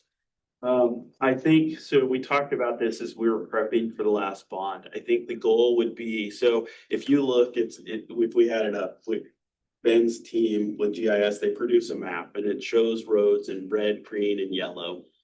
And so red is basically disrepair, they're reconstruct roads. Then you have several roads, including, and we're getting numbers on residential that are in this yellow category, which means the way I look at them is if we could put some dollars towards them, we get them to green, and every road we get into green is in its good shape. It's gonna last another 15 to 20 years before we have to. So I think if we had that influx, we would start assessing all of those roads that are in that yellow category with the recommendation of what it takes to get them to the green category. Understanding the red roads are gonna be the most expensive, they're gonna cost us the most, and they're already in essence gone. And so we just kind of have to set those aside and look for other dollars, but our goal would be to maintain that other 150 miles of roadway that is in that yellow category and get that into the green category. And can I clarify 5 to 10 million ongoing, assuming? Yeah, I was using it as a thought experiment to get a sense of what your priorities are if there was more funds. That's a great question. Yeah. That's how I took Yeah, it. yeah, so for me, because a one-time thing, you look at a bond project that's 20 million and, we can only go so far with that, but ongoing. For me, in the operations world, we primarily are able to do our most work or be the most effective in residential areas. And so that's where I would want to place my focus, as well as on the ADA, the curb ramp sections within residential roads, because if we can get some of that constructed, that is one of the most expensive parts of fixing the roads. It's very expensive for curb ramps. When those are constructed, then our operations group is able to do a little bit more as far as granite inlays within those residential roads. Whereas now we don't have that ability to work on those. So that's where I would probably put my focus. Is the ADA, is that from state or national? Federal? Can I ask the opposite question of Elliot's? And apologies, our numbers are consolidated, so I can't, go necessarily by department. But if the final budget delivered say $100,000 less from the general fund, what would the impact of that be? So I think the majority of the general fund is in CMD. What would that impact be? I would probably look at where some of our materials and services, because most of our staffing in the general fund is dedicated either to development review or some of those mandated planning work. So I think I just have to look and see where that fit in. But I couldn't answer that really right off top of my head. I think we'll sit back with my budget manager and we comb through the budget and see what we can do and how creative we can get. I'm sorry, CMD is Community development. And for the general fund, our impact would be to fleet and facilities. okay. I want to say I've asked a lot of questions to you too, and I appreciate the answers. I think maintaining and preserving our infrastructure is extremely important, and I think the work that you and your team does is they're the unsung heroes of the city. So thank you. Thank you. Appreciate it. Yes. We bring up next. I'm sure. Yes. I'm sure there's a few questions. Absolutely. Yeah. Absolutely. Yeah, so let's go ahead and got you. So we'll go ahead and the library questions. Thank you.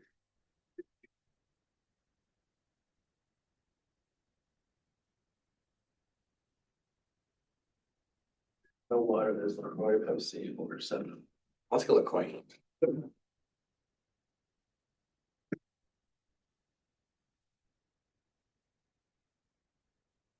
Sure. Get a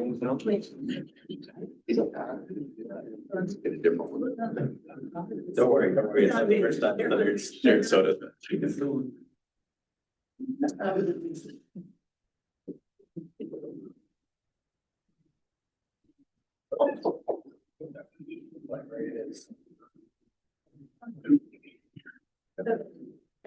Emily David, Director of the Library Department, and I just want to introduce Carrie Chumley. She's the manager of the library and also is our budget preparer. So she's here to.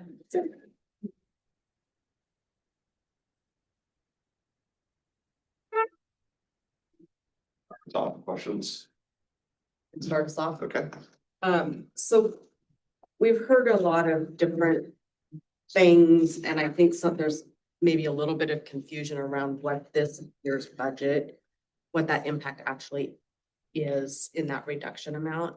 So could you just, for the record and to try to maybe be very clear about what is actually impacted? So the teen program and a one-day closure, or are there additional like what exactly is the impact for this fiscal year? So thank you. So there's loss of 2 positions. One position was held vacant for past year. That was the associate manager position. So the other position was the teen services librarian position. And so that reduction has resulted in the loss of our teen program, our dedicated teen programming. And so in addition, because those 2 librarians also had collection development responsibilities, that means that their responsibilities have been passed on to other librarians. So that adds to their workload as well. And so we're looking at how we can, what programming we can maintain. And we know that early literacy is really important. We had 107 people at story time today, and there'll probably be another 60 tomorrow. So we know that story time is really important. So we want to maintain story time. We want to maintain the Spanish language book group because that's very important. But we typically do programming when kids are out of school or when there's early release. So we're looking at, can we still maintain that? Or do we just do passive programming?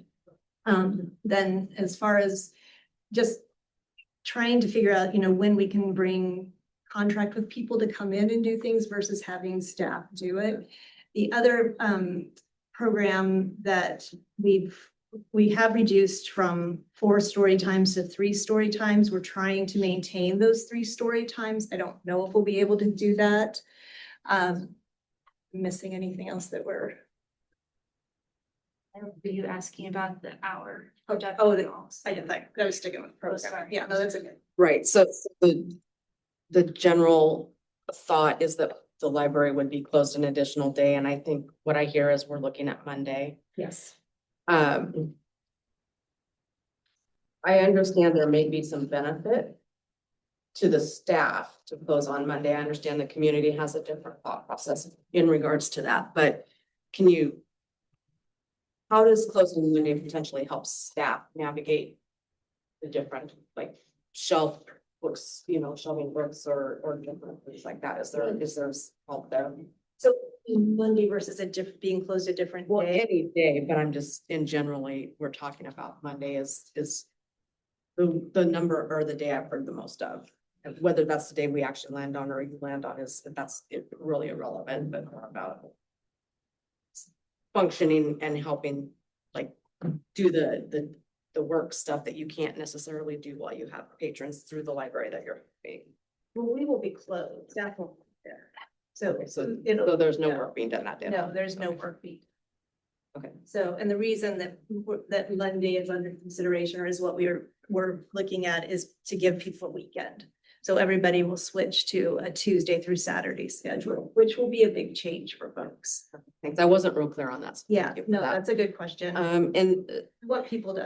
Yeah, no, There's been a lot of I appreciate that. information. Yeah, I just want to make sure we're clearing up Yeah. some of the muddy Yeah. water that we've been, Yeah. kind of navigating. How many teens are impacted by by eliminating that program?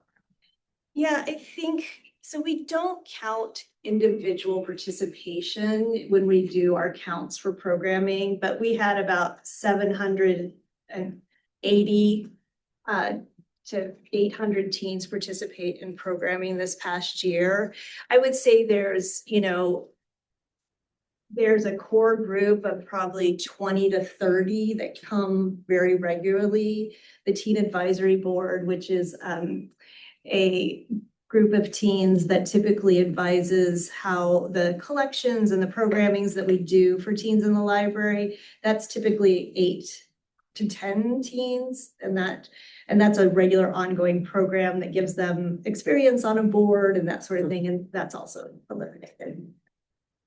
So 780 to 800 individuals or for like participation events? Participation. We don't track individuals at each, we just count the number of people at the event, so we see, like I said, probably, 20 to 30 that we see very regularly. And then there's, people that come in for 1 or 2 things, or, somebody really wants to come and read this book, but doesn't want to read that book, or do this program, but not that program. So we can.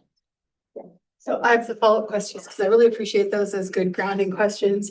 So it sounded like that 700 that was not unduplicated numbers. That's just like a general, like, this is how many over. Okay.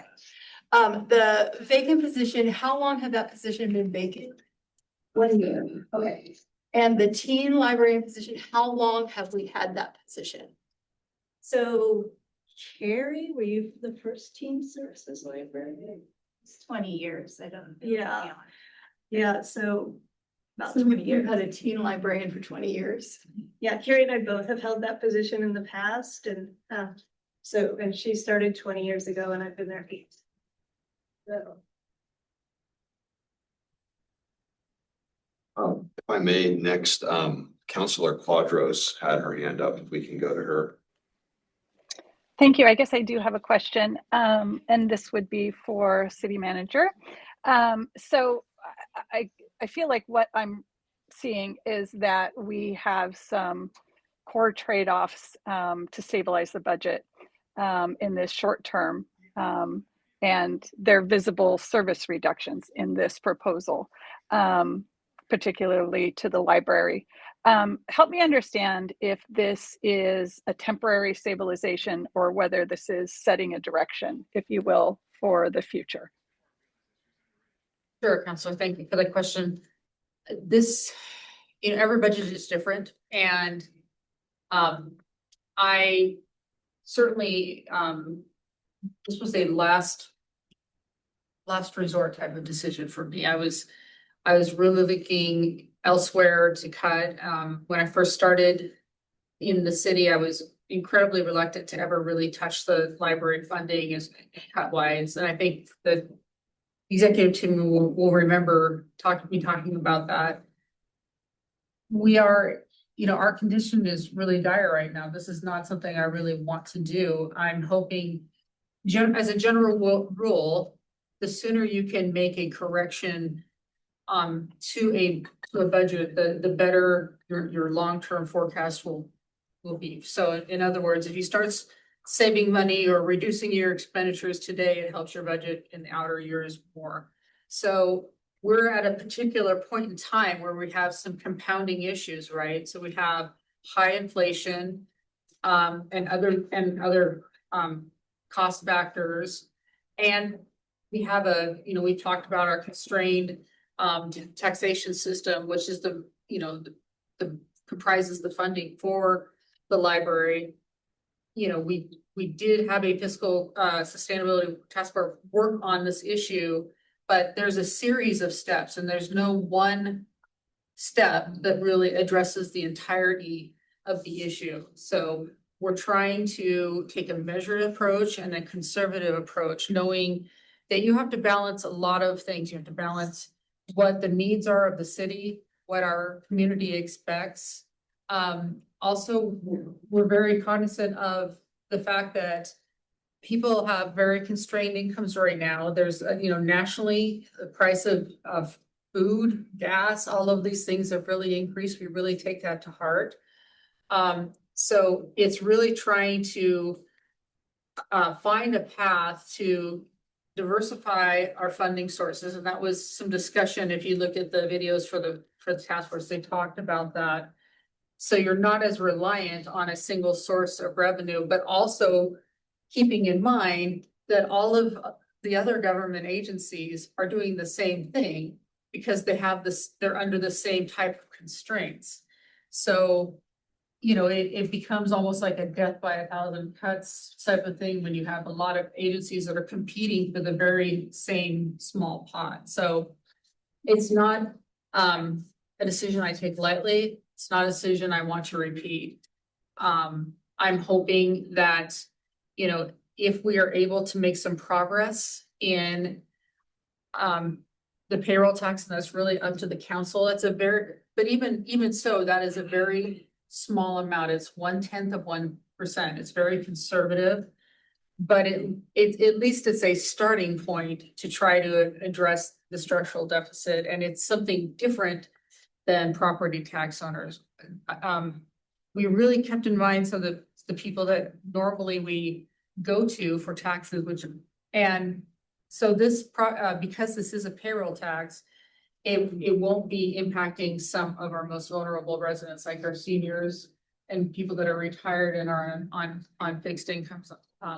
So there's a lot of thought that the task force put into it, and we're trying to be respectful of the fact that when we're Springfield and we take things a more conservative approach, just because we may have the ability to do something doesn't mean we're going to abuse that ability or the trust that the community's put in us. So that's kind of a long answer to your question, but I think there's an overall writing philosophy where we're constantly monitoring the fiscal condition of the city and reporting back to the council on what that projection looks like. So we made this cut. The voters, and thank you voters for passing the fire levy that enabled us to fully fund that station. So just making these small incremental changes in a lot of different ways, hopefully will get us better results. It won't get us all the way there, but it gets us in much better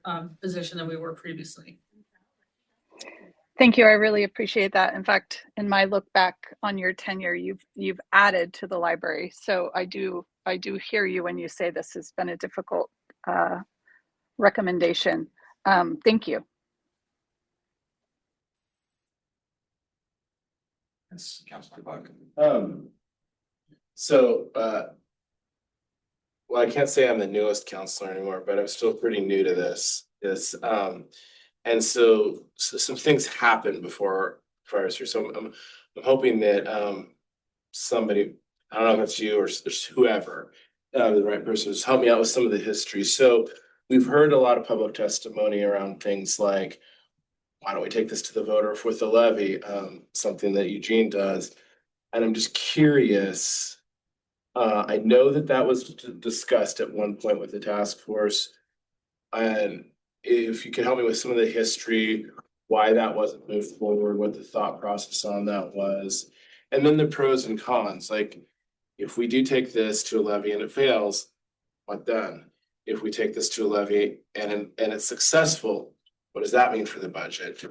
Just help me understand the pros and cons of that, because I know that we've heard it several times in testimony, and I'm curious if we can just kind of help me with the history there. Sure. So in the discussion around the payroll tax, there was some very specific requests of the task force. They actually recommended that the council. Right, that's the payroll tax, but just going out directly for a levy to fund the library to the Oh, I voters. apologize. I thought you were talking about. Yeah. That discussion came at the latter part of the task force meeting.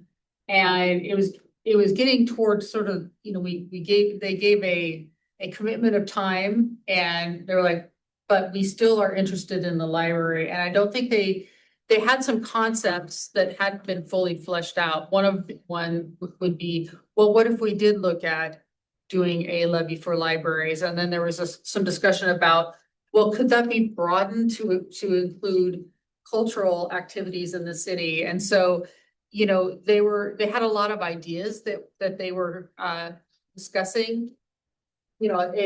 The complicating factor is that there's very specific legal requirements around how you do levies and what levies are used for when it's government funding. For instance, we wouldn't be able to do just an overall cultural levy to then support nonprofits because they're not governmental entities. So, so there's some technical aspects of that we didn't get into. So more work would have to be done to really talk about what would be the services that the taxpayers would be purchasing with that levy amount, and for how long, and sort of, meeting up that with some of some standardization. And there's the Library Association that talks about what different services you can have. So there's a lot of different ways to approach it. I've actually done this in my career, helping setting up a library district for Clackamas County. That was a project I worked on for 2 years.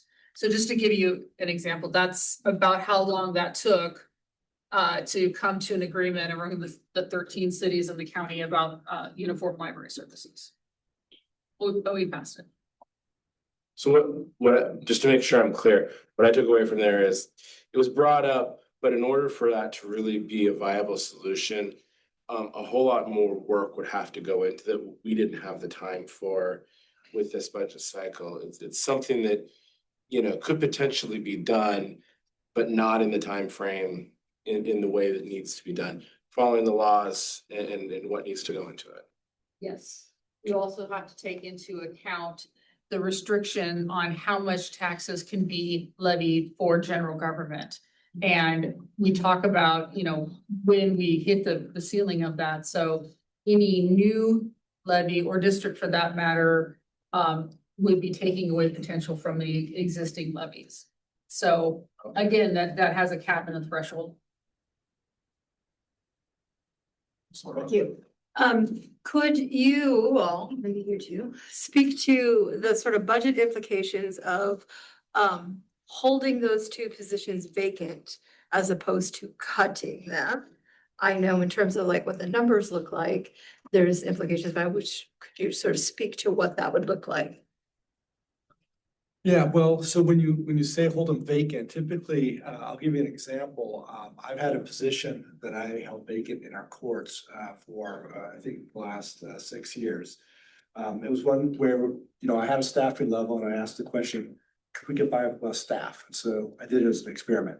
When we hold them vacant, they're still in the budget. That appropriation is still there and other expenditures can bleed into that appropriation. So if we're really trying to have savings, we've usually done it through an actual cut.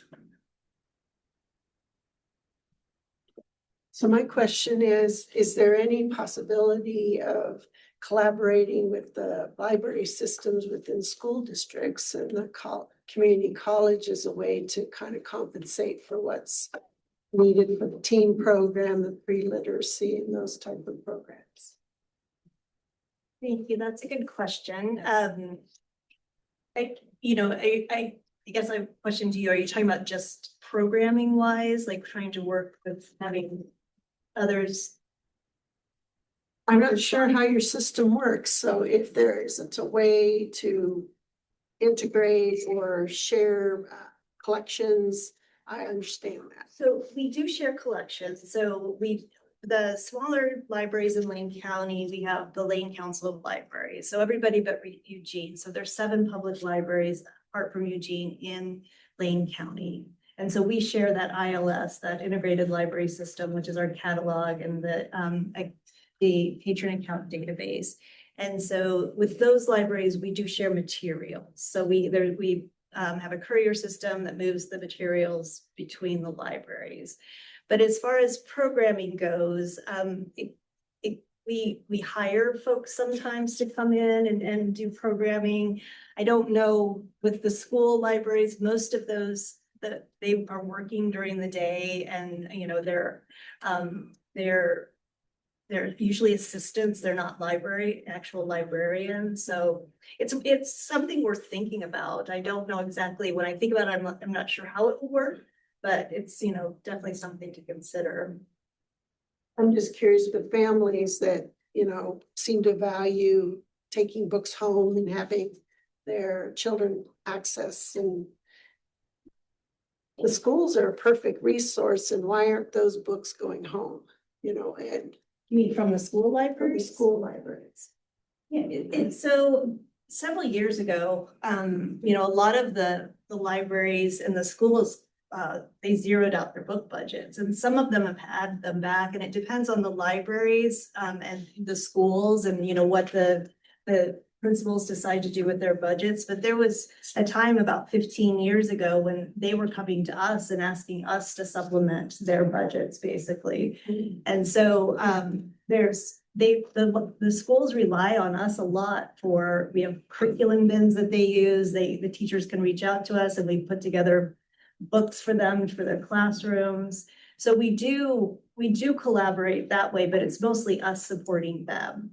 And we've had a program for 10 years now called For Every Student a Library, which is a grant funded program that allows students and families that live outside of the city limits, but inside of the school district, to access our library. So without paying out of pocket.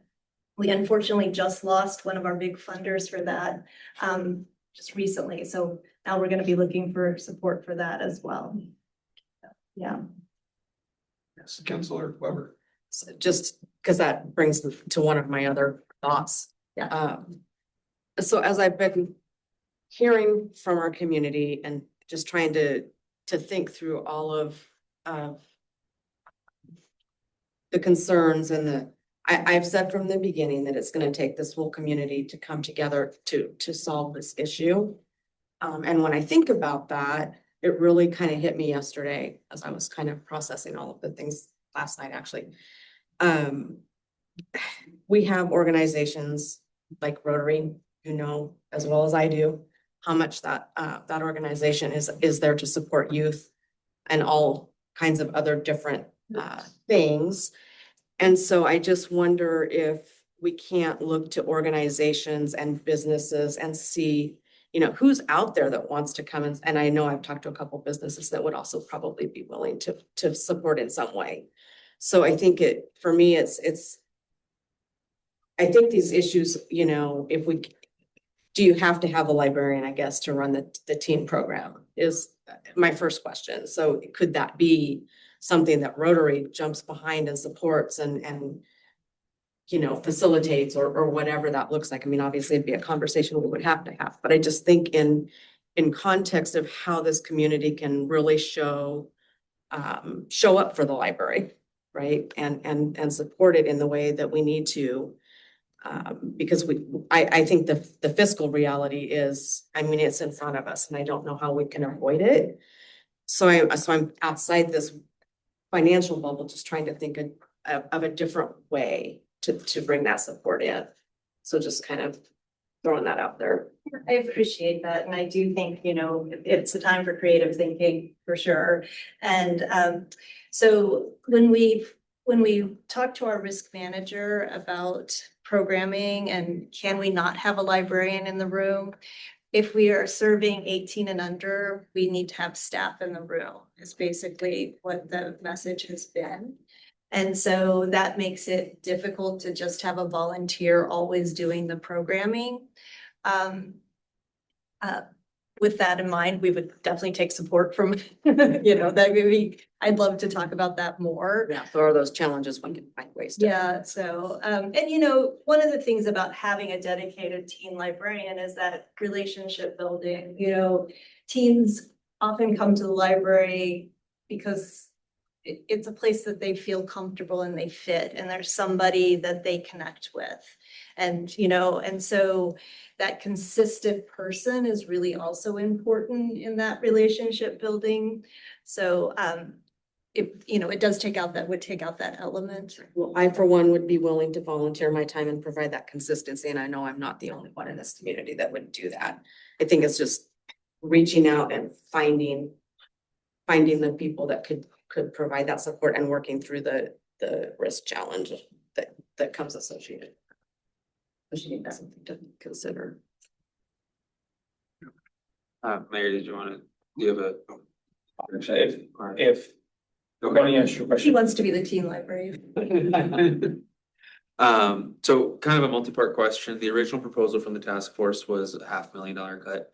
Curious what the changes from that outlook to the current proposed outlook is on service levels. And then also kind of incrementally, what would it take to have a meaningful impact on the services you could provide? Assuming that full cut can't be mitigated, but say from like a harm reduction point of view, like what dollar amount would it be that you could maintain a librarian but still be closed 1 day a week? Or, I don't know which threshold is where, but do you know what those milestones look like?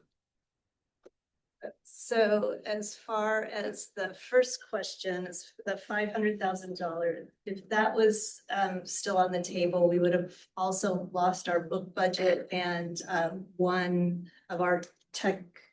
So we have librarians and techs at 2 levels.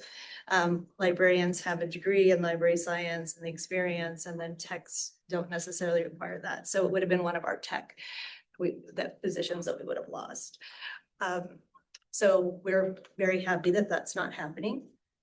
And then as far as the dollar amount to add back the teen services librarian, so it's basically a split. It's a $310,000 reduction. So it would be 155. About half of it, Yeah. okay.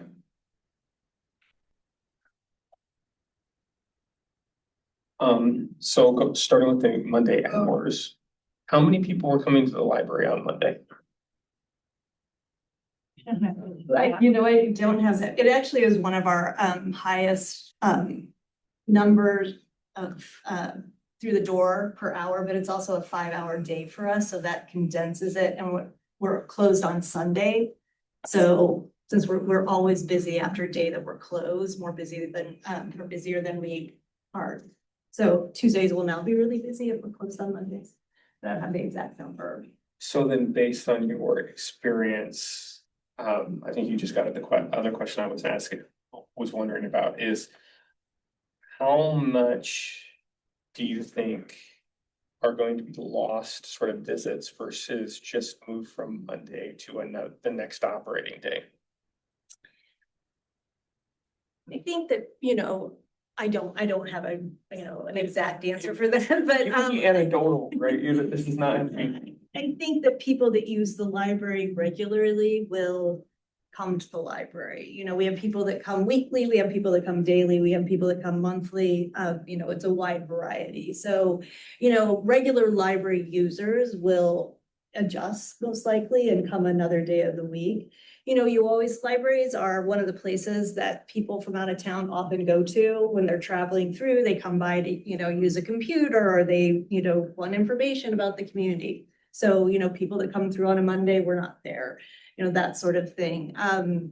It's hard to tell. We do have people that use the library daily, so they will definitely miss it. It also depends on people's work schedules. We're keeping Saturdays because of families and folks that work, Monday through Friday. We try and be open. We're open 2 evenings a week till 7, so we can accommodate people in the evening. So we're trying to find a balance of a schedule that we can meet most people's needs, but it's really hard to tell.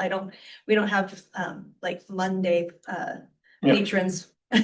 So would it be fair for us as a council to sort of expect that we will, like, some of those people will just adjust, but we will lose some net visits across the week? I would say that's probably fair. I mean, she's good.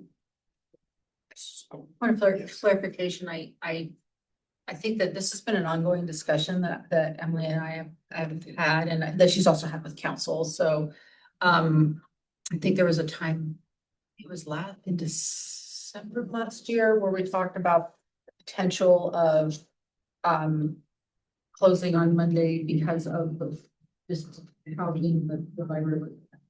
So I think there is some level of awareness in the community about it. I'm not saying it's great, but I don't think this isn't the first time I think that has been discussed. So thank you for that clarification. The other thing I would like to kind of reconcile in my head, when I listen to the public testimony, it sounds, and then when I listen to your description of what the service reductions are, they don't seem to match in some places. Is it just, I'm trying to think when you listen to some of these folks are, library users regularly, right? So it could just be a difference in language. Are we all just talking about the same thing? Or do you think that there's not a lot of clarity about what's actually getting cut? Again, it's hard to, to be in other people's heads and know what they're thinking. But, we are a very small staff for our size city. So what we can offer is already fairly limited, and we do a lot with the staff, or we have done a lot with the staff that we have. And so I think there's a recognition that any cuts are moving us in the wrong direction. I mean, obviously the loss of teen programming is big for folks. We're not doing as much like family programming where we're bringing people in. We've had to cut back on our programming in general. And so then you lose a day, but people can't access the library. They can't, we have people every day that we're open at 12, we have people pulling on our doors at 10, until 12 o'clock, trying and wanting to come in. So, a lot of people come to the library because they need to print something, or they need to get on a computer. And some of that can be, oh my gosh, I have this thing, I have a job interview, I need to print my resume. So those sorts of things, if that's a Monday, we're not available. So there definitely is a loss. People feel very passionate about libraries. And so they worry about, you start with these cuts, where will it end? I think that's also part of it. I think I hear that too. Anything you want to add to that? I pay my back to. So. What about the meeting spaces? Did I read correctly? It's 2 or 3 meeting spaces with the new layout of the library. So we have 5 spaces within the library that people can reserve. There's 3 new meeting rooms, and then we have a larger small conference room in the back, and then a study space. And so those will be available when we're only when you're open. Yeah. One of the things I'm hearing from everyone at this table is they want quantifiable numbers. And you're saying it's difficult to present those numbers that they want. I see one of the initiatives for this coming fiscal year is to evaluate the service level changes and how that will affect things. So what numbers will you be able to generate after 6 months to make an argument for or against how the library has changed? Thank you for that. And we do collect numbers. We just don't. We don't have individuals that come, unique individuals, I guess. So we have numbers for just about everything. But we'll be able to look at door counts. We'll be able to look at how often we're saying no to things. We've created a system for logging when we're saying, no, we can't do that, when people call and ask, because outreach is one of the things that we're almost cutting completely. And I forgot to mention that when we were talking about programming. But so we get calls all the time, requests all the time to come out to different places and events. So we'll be logging that. We'll be looking at, we'll hear from people about, that they can't get in or they tried to come. So that's another place. It's also, we'll get the survey back and hear from people like what they want from the library and look at, if we're meeting those needs. And really it's about the hours and, because as I said yesterday, we want to start with a conservative baseline of what we can offer. And so if we get 6 months down the road and we're like, this is going okay, could we add something back? Or this is too much, we need to reduce. So does that answer your question?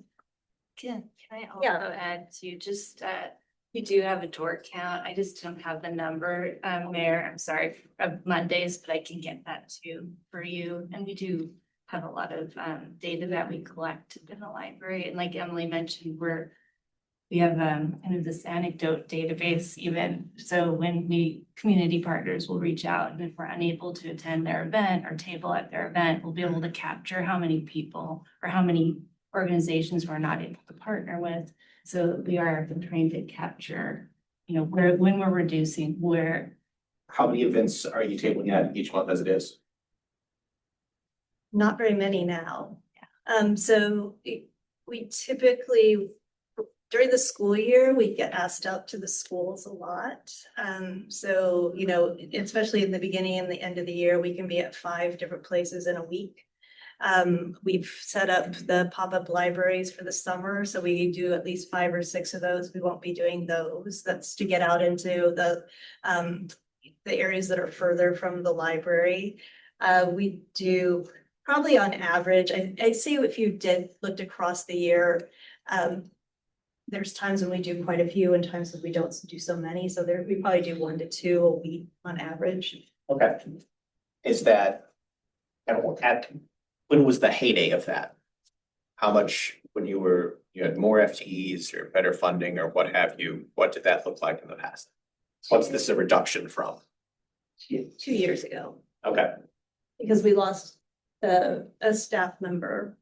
And then we also, for the last 2 years prior to this, we had a grant funded position in the summer, 0.4. So the Ready to Read funding that we get from the state, we were using that for an outreach person to help staff those pop-up libraries. And so then that person during the summer, which is when we get a lot of requests to be in different places, was also helping to accommodate those requests. And so because of our staffing levels, we can't hire because we don't have time to train and get somebody onboarded and ready to go in the short amount of time that they would be there. I was actually going to ask a question about that. I don't know how grants for y'all work, but I know grants for my nonprofit work. If you're changing the deliverables on that grant, is there a chance of losing that grant? Fortunately, no, Okay. because there's some parameters about what it has to be used for. And so as long as we can switch, like we're switching it to materials, to our giveaway books and, for summer reading and that sort of thing. So as long as it's addressing literacy and. So what events during the summer will we not see now? So what events will we see? Yeah, like what happened last summer that we won't see this summer with this reduction? So mostly it has to do with the outreach. We won't have the pop-up libraries going on. We won't be tabling at some of the major events like the Willamette Lane Children's Celebration. We won't, what? Oh, yeah, we cut Spring Film, which was our adult film program, monthly film program at the Wildish Theater. That's been cut. We won't be having that. We don't do as much programming in the summer. We've really concentrated it on the plaza programming that we do every Wednesday. We did add a story time back, and we'll probably try and maintain at least one story time during the summer, just because people really want that. So mostly it's outreach that's going quick. There were we did events like at the Homes for Good. Okay. And we went to we are still doing a few Different outreach. We parts. tried to cut back, but there are things we're still partnering. We still have with. like 3 that we're gonna do this summer. This is a question for probably you, but also Nathan.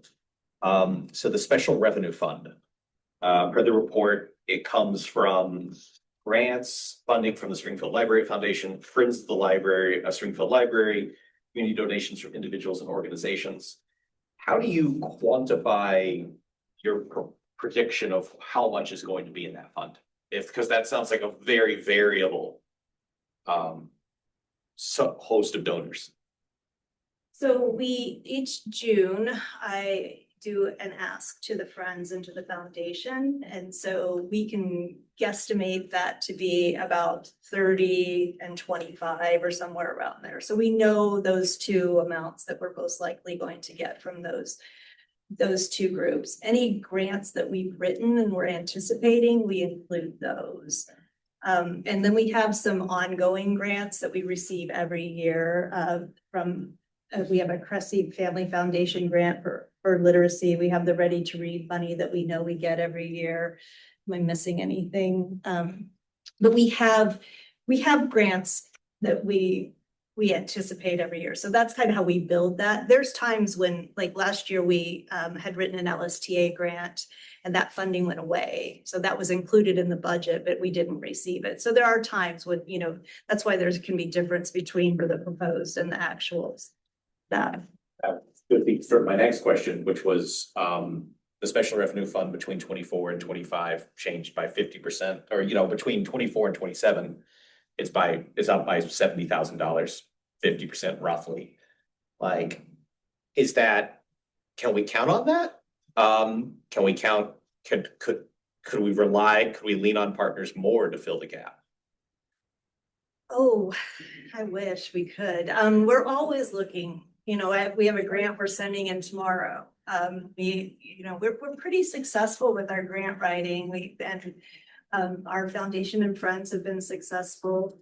There is a lot of competition for funding right now. One thing that we do have the 2 endowments that were started, and because they are with OCF, the Oregon Community Foundation, we are part of their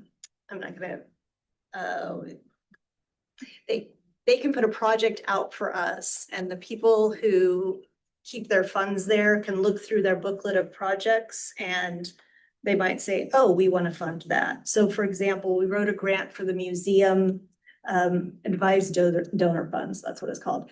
And so we wrote a grant for the museum for the remodel of the front gallery.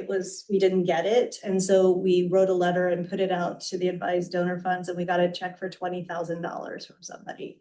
So we are accessing that type of funding as well. So, but those are, again, one-off money. And so they don't pay for the staffing, which is our most important or our most expensive cost. Shifting gears, unless someone else has a question. So, and I know we're going through everything here, which these are all great questions. After, it sounds like in 6 months, you're going to evaluate how everything's going. And maybe this is a comment for Nancy, like, can we bring this back to council in 6 months when that's done, they have a work session about it so that we can at least talk about all these, issues and have some follow-up conversation time? Yeah, I was going to suggest that, you know, I know that we have some newer budget committee members, and I really do appreciate the depth of the conversation. Some of this is more about programming and maybe policy decisions. And I do think that I have heard from other members of council that they would be interested in like a work session about the library, so we can get some of the data that Emily mentioned and have that in front of the council and really have the time for the full council to look at that and then have a robust discussion in a work session, I think would be really appropriate. Yeah, and to follow up on what I think we're hearing a lot of, it's like, it would be so helpful to have the data and not to make it all up. But it'd be really helpful to know like who's coming into the library and when, and what are the programs that are being used and what are the unduplicated, like I just think of, I've spent years writing grants and thinking of, I think it's amazing if we're getting grants without having that sort of data of like, these are the unduplicated numbers that are being impacted, or the how many kiddos are coming to our youth story times over this, that. I think it would help us to really, we're probably digging into programming more than we ever have. And it would be really helpful to understand, like, how do we really invest in the library to meet the needs of the community and have like a real conversation about what that looks like in 5 or 10 years. And it's hard to do that if it's anecdotes and feelings and things like that. It's really, really helpful to know like what's happening, like how many seniors are using it on what day and what are the clubs that are using it and those sorts of things. We do have information on the numbers. We just don't do, or like our larger programming, we don't, have those unique numbers. So, but we have numbers on every single program that we do. And we have information about all of the different organizations that use the library. We do a lot of co-location and we can share that. That's just never been requested. I don't think any of us are worried about you not having the information. It's more giving you time to actually put it together because, until we actually started talking about it, you couldn't just infer what we wanted and haul it all over here for City Hall. I may make a suggestion. Emily mentioned that they were going to be putting out a survey to the community about what they use and what they value in the library. Maybe after that point, we could give them some time to figure that out and get the data collected and then schedule a work session with council. To give a little context with that suggestion, is it that like afterwards a like budget amendment could be made if that was the decision, or like how that fits into the process that we're doing right now? Well, that's a really good question because there's a distinction, I think, between we're talking about kind of two different things at the same time. We're talking about the library and some of the cost factors of the library and the decision making in. And then I think we're having a broader discussion because we have members of the council about going forward, what types of services are most valued in the community, and where is the direction that can go, and how can the city help? How can maybe we can look to volunteers? Where are the resources for that? So that's more of a strategy conversation. I think for the purpose of tonight, I would try to keep questions more into the financial category so that and my suggestion was then for the library to, I know they have a finalized survey. We wanted to do budget and then not have confusion among the two. So I think there's really great awareness around the topic. So while we have that kind of captured awareness, have this survey go out, let that come back and get compiled, and then come back to the council on a work session to talk about what that yielded. It may have a financial impact. It might not. It could be, hey, this is something that we could do with volunteers, or this is something we could do with a partnership. We have times throughout the year where the council revisits the budget if they're in our supplemental budget process, if a particular budget goes over a certain threshold. So for instance, if funding were to be added in or something, or taken away from any other service above the 10% of the department's allocation, that goes to our supplemental, through our supplemental budget process, and we do that quarterly. 3 times a year. Yeah, so that would be like, we already have a system in place for making adjustments to budget as we need to. All right, I've got a quantifiable number question. Integrated library system, you're talking about potential cost savings migrating to an open source.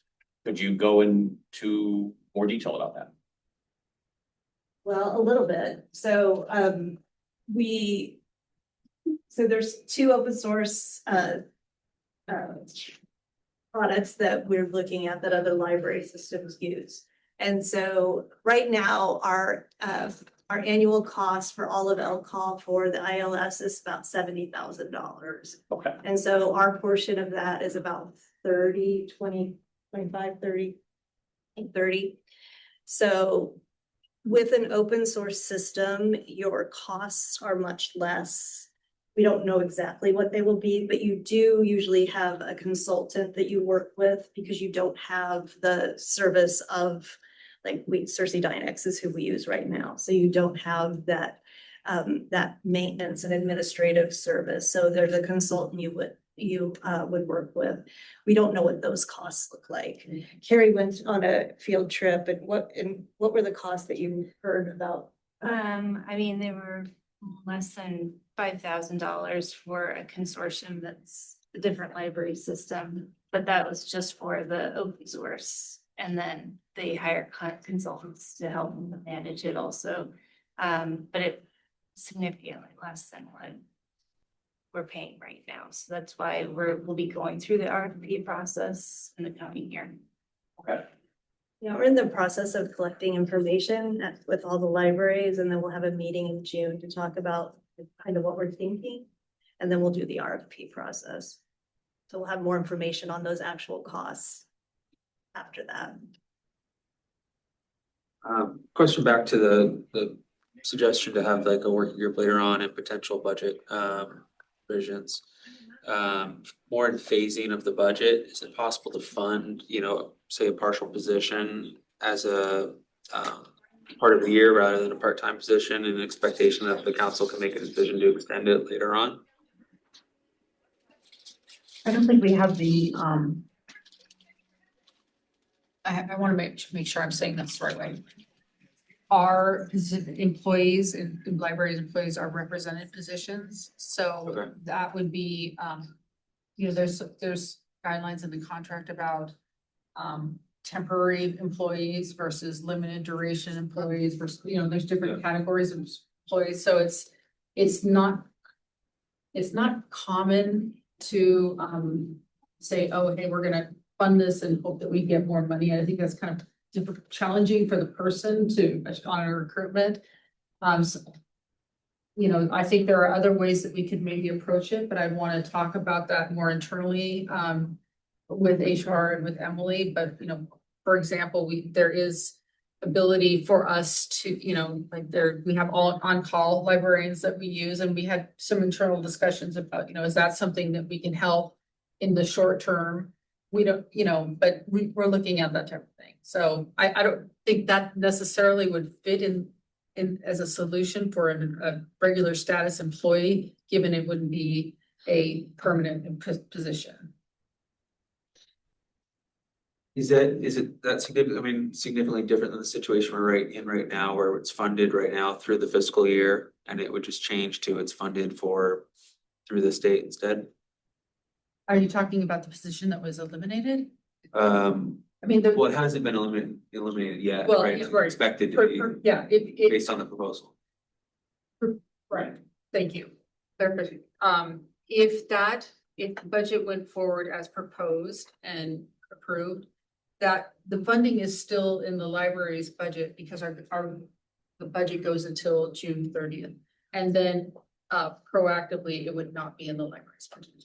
Right, so I guess my question is, if the budget were adjusted to increase but not by enough to fully fund that position for the next year, and basically extend the runway by 4 months. So instead of June 30th, it's October 1st or whatever that date should be. Is that something that's possible? Is it assumed that needs to be phased evenly throughout the year, or can that be done? I think that the recommendation would be, if you wanted to, make a recommendation for adding in funding, the general principle that we use in the budget committee is you identify the amount where it would be coming from.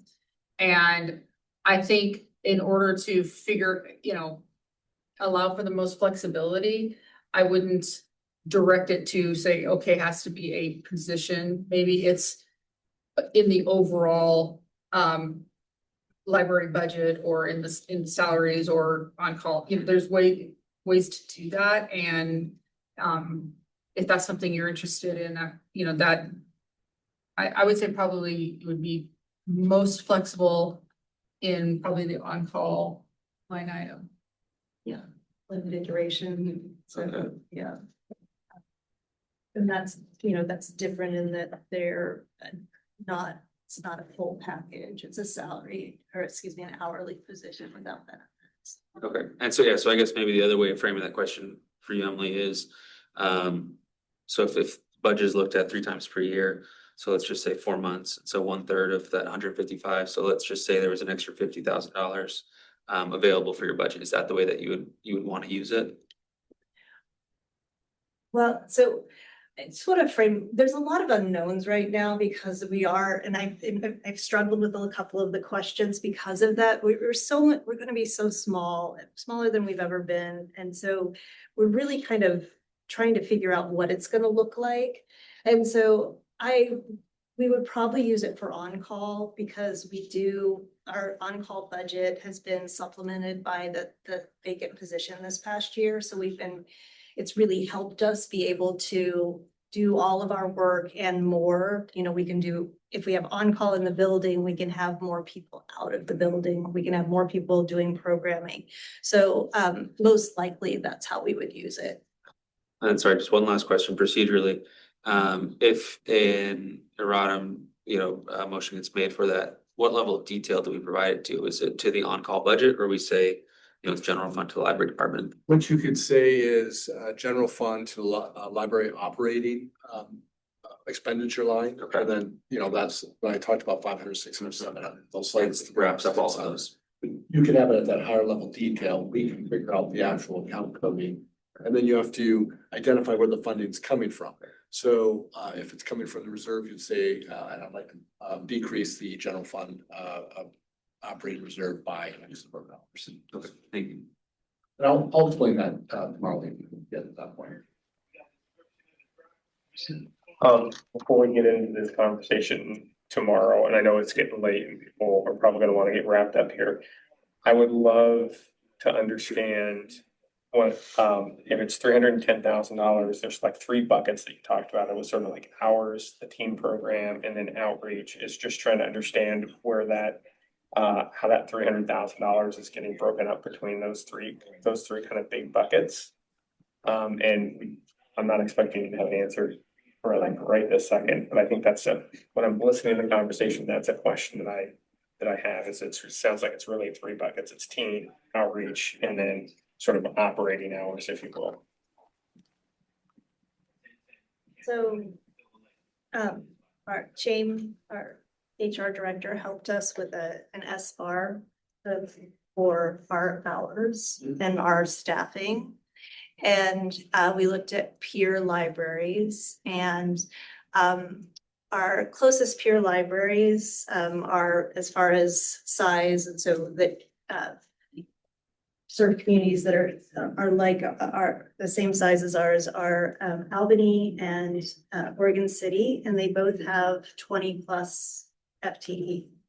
And so our operating hours, we have, I think it was 3.8 hours per FTE, and our peer libraries had 1.8 to 2.4. So we've been operating with, we've been putting a lot more burden on our staff for operating hours than is typical.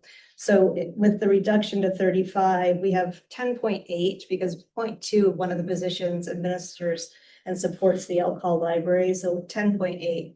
So with 35 hours, we're still at 3.2 hours per FTE. So it really just comes down to the people in the building and being able to do all the things that we need to do. But when it comes to that.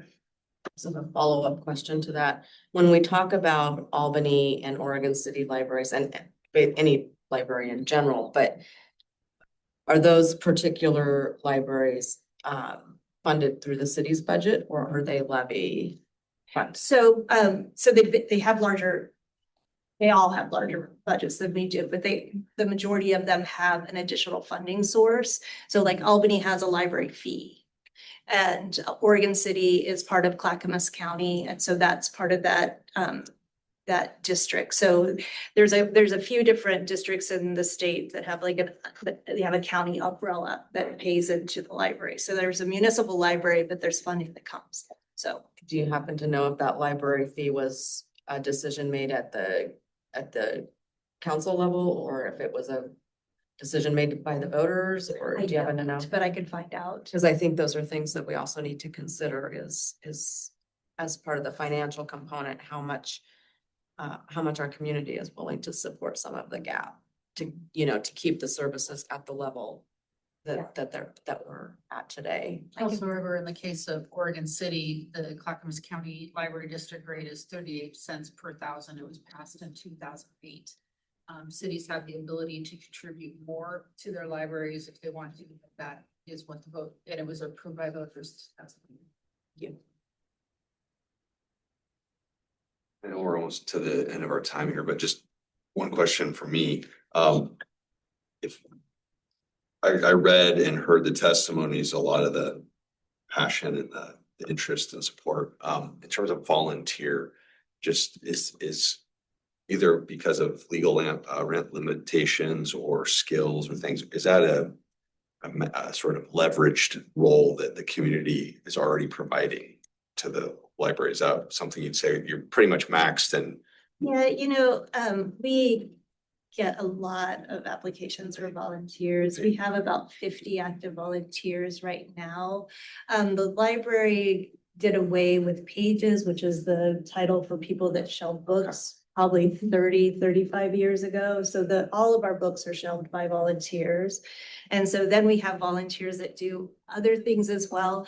But there is a cost to having volunteers. You have to manage them and train them and all of that. So right now we have an equivalent of 2.7 FTE in volunteer hours. So we are using our volunteers, and we're looking at additional ways we can potentially train and use volunteers. So it's a good question. And we have a lot of volunteers that want to come and read stories to kids, but that's why we have librarians. Can I just make a real quick general statement? We've talked a lot about the library and trying to solve the community concerns around that. But there's a lot of people out there that I also want to express our appreciation for how lean their departments run and how well they manage really, really tight budgets. thank you. Also want to express thanks for all the departments that we didn't hear from or didn't come up that are here and present. So thank you all. It's been a long evening, but lots of good things we covered. Well, unless there's any other burning questions, I think I will go ahead and adjourn our Springfield Budget Committee for the evening. I will remind everyone our next meeting and final will be held tomorrow, Wednesday, May 6th at 5:30. So we will see you again.